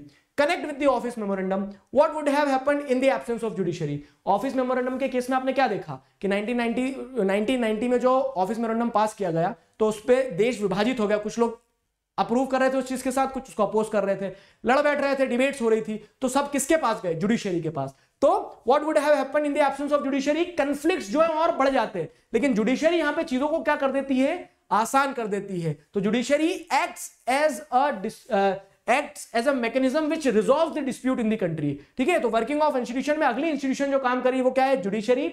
और जुडिशरी का मेन काम क्या होता है, डिस्प्यूट रेजोल्यूशन। तो अलग अलग इंस्टीट्यूशंस के अलग अलग काम है, और अलग अलग काम जब अलग अलग इंस्टीट्यूशंस करेंगे तभी देश आगे बढ़ेगा। वो आपने देख लिया, एग्जीक्यूटिव, लेजिस्लेचर, अब जुडिशरी देख रहे हैं हम। तो जुडिशरी की अगर हम बात करें तो all the courts at different level in country put together, supreme court, high court, district court, सारे कोर्ट्स को आप एक सीक्वेंस में रख दोगे तब क्या बनती है, जुडिशरी बनती है। तो सुप्रीम कोर्ट एंटायर नेशन के लिए है, हाई कोर्ट स्टेट्स के लिए है, डिस्ट्रिक्ट कोर्ट क्या है, डिस्ट्रिक्ट कोर्ट जो है वो डिस्ट्रिक्ट और लोकल लेवल के लिए। तो इस तरह से हर लेवल पे आपको क्या देखने को मिल रहा है, जुडिशरी देखने को मिल रही है। और ये जुडिशरी ट्रायंगल के अंदर इंटीग्रेटेड है। ठीक है, मतलब डिस्ट्रिक्ट कोर्ट हाई कोर्ट से जुड़ा हुआ है, हाई कोर्ट सुप्रीम कोर्ट से जुड़ा हुआ है। ठीक, तो ये इस तरह से जुडिशरी जो है डिस्प्यूट रेजोल्यूशन का काम करती है हमारे देश में। समझ में आया? तो judiciary resolve dispute such as, judiciary किन के डिस्प्यूट्स रिजॉल्व करती है, तो disputes between citizen and the country, मतलब सिटीजंस ऑफ द कंट्री, मतलब इन इंसान, मतलब ये क्या बोलते हैं कि दो लोगों के बीच में अगर डिस्प्यूट हो गया कि इनने मेरी जमीन पे कब्जा कर लिया या फिर इसने मेरी मुर्गी चुरा ली, तो ये मतलब मुर्गी चुराने जैसे तो क्या ही जुडिशरी के पास जाएंगे, लेकिन लोगों के बीच में अगर डिस्प्यूट्स हैं तो वो रिजॉल्व करती है। Dispute between citizen and government, कभी कभी गवर्नमेंट कुछ गलत कर देती है इंसानों के साथ में, ठीक है, आम नागरिक के साथ में, तो सिटीजन और गवर्नमेंट के बीच के डिस्प्यूट रिजॉल्व करती है। डिस्प्यूट्स बिटवीन 2 और मोर स्टेट्स, 2 या 2 से ज्यादा स्टेट्स के बीच में अगर कोई डिस्प्यूट है तो उन्हें रिजॉल्व करने का काम करती है judiciary. Dispute between government and state government, ठीक है, तो गवर्नमेंट और स्टेट गवर्नमेंट क्या है कि मान लो कि नेशनल गवर्नमेंट और स्टेट गवर्नमेंट के बीच में कंफ्लिक्ट है तो उन्हें रिजॉल्व करने का काम भी जुडिशरी करती है। तो ये क्या है, कुछ ओरिजिनल जुरिस्डिक्शन है। इसके अलावा सुप्रीम कोर्ट जो है ना, तो वो हाईएस्ट कोर्ट की तरह एक्ट करता है सिविल और क्रिमिनल केसेस में। मतलब कि डिस्ट्रिक्ट कोर्ट में, हाई कोर्ट में अगर कोई मुद्दा है और आप वहां से सेटिस्फाइड नहीं है तो वो क्या है, आप सुप्रीम कोर्ट के पास भी जा सकते हो। वो हाईएस्ट कोर्ट ऑफ अपील की तरह काम करता है। तो it can hear appeal against the decisions of the high court और द डिस्ट्रिक्ट कोर्ट। ठीक है, तो इस तरह से आप देखेंगे तो जुडिशरी का ये फंक्शनिंग होगी। तो what are the functions of judiciary? So these are the functions. Question बनेगा फंक्शंस, ठीक है, फंक्शंस ऑफ जुडिशरी। तो फंक्शंस ऑफ जुडिशरी में आप ये लिखेंगे कि these are the functions of judiciary. अब वहीं पे ये आ जाता है why independent and powerful judiciary is required. ठीक है, तो अब देखो जब जुडिशरी आप देख रहे हैं इतने इंपॉर्टेंट फंक्शन परफॉर्म करती है कि लोगों के बीच के डिस्प्यूट्स रिजॉल्व करती है, और वहां पे अगर मान लो जुडिशरी के पास पावर ना हो, वो इंडिपेंडेंट ना हो, उसे किसी के सामने झुकना पड़े, तो वो क्या अपना काम सही तरीके से कर पाएगी? नहीं कर पाएगी। तो इस सेंस में एक इंडिपेंडेंट और एक पावरफुल जुडिशरी होना बहुत ज्यादा जरूरी है। तो why independent judiciary is required? So that the judiciary can work impartially, free from the pressure of executive and legislature. ठीक है, ये लिखना है आपको कि why independent judiciary is required so that it can work impartially, free from the pressure of executive and legislature, and therefore we are required to have an independent judiciary. ठीक है, how this independence is ensured? आप ये independence ensure कैसे कर पाओगे? तो through appointment of जजेस। ठीक है, तो देखो एक क्वेश्चन ये बनेगा, how can you ensure the independence of judiciary? ठीक है, तो इंडिपेंडेंस कैसे इंश्योर की जा सकती है? जजेस के अपॉइंटमेंट के तरीके के थ्रू। ठीक है, थ्रू द अपॉइंटमेंट ऑफ जजेस appointed by the president on the advice of prime minister and in consultation with the chief justice of the supreme court। ये पॉइंट ध्यान रखना कि जजेस का अपॉइंटमेंट जो हो रहा है ना, तो ऐसा नहीं हवा में कोई भी अपॉइंट कर दे रहा है। फॉर्मली टीका लगा के नहीं देने का काम तो प्रेसिडेंट करेंगे, लेकिन उसके साथ साथ में क्या कंसल्टेशन होगी, मतलब एडवाइस होगी प्राइम मिनिस्टर की, कंसल्टेशन होगी चीफ जस्टिस ऑफ इंडिया की। अब चीफ जस्टिस ऑफ इंडिया जो है, chief justice of supreme court जो है, वो कौन है? वो जुडिशरी के ही पार्ट है। मतलब जुडिशरी ही तय करती है कि कौन जज की तरह अपॉइंट होगा। तो उसमें क्या होगी? ट्रांसपेरेंसी होगी। ठीक है, ट्रांसपेरेंसी होगी। It is nearly impossible to remove a जज। इंडिपेंडेंस आप ऐसे भी इंश्योर करते हैं। कैसे इंश्योर करते हैं? कि एक बार आप जज की तरह अपॉइंट हो जाते हो ना, तो ऐसा नहीं कि आपको हटाया नहीं जा सकता। हटाया तो प्रेसिडेंट तक को जा सकता है, तो जज क्या है? ठीक है, मतलब जज भी इंपॉर्टेंट है, लेकिन इट इज नियरली इंपॉसिबल, मतलब रिमूवल प्रोसेस टफ है। क्या है removal process? He she can be removed only by an impeachment motion. Impeachment motion क्या होता है? जिसमें आप क्या कर रहे हैं, दोनों ही हाउसेस में 2/3 मेजोरिटी से रिमूवल के लिए मोशन लाते हैं कि लोकसभा में भी राज्यसभा में भी जो 2/3 एमपी है, ठीक है, दोनों ही जगह के 2/3 एमपी जब एग्री करेंगे कि हाँ रिमूव कर दो, प्रेसिडेंट जब एसेंट देंगे तब रिमूव होते हैं। तो impeachment motion which is a tough, ठीक है, टिल डेट नो जज इज बीइंग रिमूव्ड। ठीक है, तो इस तरह से क्या है, जुडिशरी की इंडिपेंडेंस आप कैसे इंश्योर करते हैं? उसका अपॉइंटमेंट और उसका रिमूवल दोनों ही क्या करके, अपॉइंटमेंट ट्रांसपेरेंट, और कह सकते हैं कि एक तरह से जुडिशरी खुद अपॉइंट करती है ये, और इससे क्या होता है, इससे वो इंडिपेंडेंट है कि वो किसी के ऊपर डिपेंडेंट नहीं है, हाथ जोड़ना पड़ता है कि हमें अपॉइंट कर दो। ठीक है, और दूसरी चीज रिमूवल को आपने क्या करके रखा है, टफ बना के रखा है कि उन्हें ये डरना रहा है कि कोई भी मुझे निकाल सकता है। तो इंपीचमेंट प्रोसेस जो है, इंपीचमेंट मोशन पास करना होगा 2/3 member of both the houses of parliament, जब इंपीचमेंट मोशन पास होगा, सक्सेसफुल होगा, तभी जज रिमूव होते हैं। तो it is really impossible to remove जजेस and this ensures the independence of judiciary. समझ में आया? तो office of CJI, chief justice of India, ये भी समझा देता हूं। जैसे अब यहाँ पे पता ना चीफ जस्टिस जो है, तो चीफ जस्टिस ऑफ इंडिया कौन होते हैं? तो chief justice of India senior most जज होते हैं। किसमें? तो सुप्रीम कोर्ट में जो सीनियर मोस्ट जज होते हैं वो चीफ जस्टिस ऑफ इंडिया होते हैं। चीफ जस्टिस ऑफ इंडिया भी इमेंस पावर एंजॉय करते हैं। किस सेंस में? जैसे अपॉइंटमेंट वगैरह हो रहा है जजेस का, और जुडिशरी को रिप्रेजेंट करने का काम एक तरह से देखोगे आप तो सीनियर मोस्ट जज है, तो एक मेजर पावर जो है जुडिशरी की चीफ जस्टिस ऑफ इंडिया के ऑफिस में रहती है। ठीक है, Indian judiciary is one of the most powerful judiciary of the world. सवाल ये सीधा आ सकता है, या फिर सवाल ऐसे आ सकता है कि what are the powers of the judiciary. ठीक है, तो पावर्स ऑफ द जुडिशरी या फिर इंडियन जुडिशरी क्यों one of the most powerful है, तो उसके पीछे आप क्या लिखेंगे? उसके पीछे आप ये पॉइंट्स लिखेंगे। ठीक है, क्यों one of the most powerful है, ये पॉइंट ध्यान रखना। Supreme court and high court have the power to interpret the constitution of the country. It determines constitutional validity of any law. Law बनाने का काम पार्लियामेंट कर सकती है, कर लो, लेकिन सुप्रीम कोर्ट जो है, हाई कोर्ट जो है, वो इंटरप्रेट करती है कॉन्स्टिट्यूशन को कि कौन सा लॉ सही बना है नहीं बना है। ठीक है, तो इस तरह से क्या है कि अगर आपको किसी लॉ में कोई दिक्कत है, आप अगर मान लो कि क्या है किसी तरह के कॉन्स्टिट्यूशनल क्राइसिस से जूझ रहे हैं, तो कौन डिटरमाइन करेगा कॉन्स्टिट्यूशनल वैलिडिटी को? जुडिशरी डिटरमाइन करेगी। And this makes judiciary one of the most powerful institution. ठीक है, one of the most powerful judiciary in the world, कि हमारी जुडिशरी के पास कॉन्स्टिट्यूशन को इंटरप्रेट करने की ताकत है।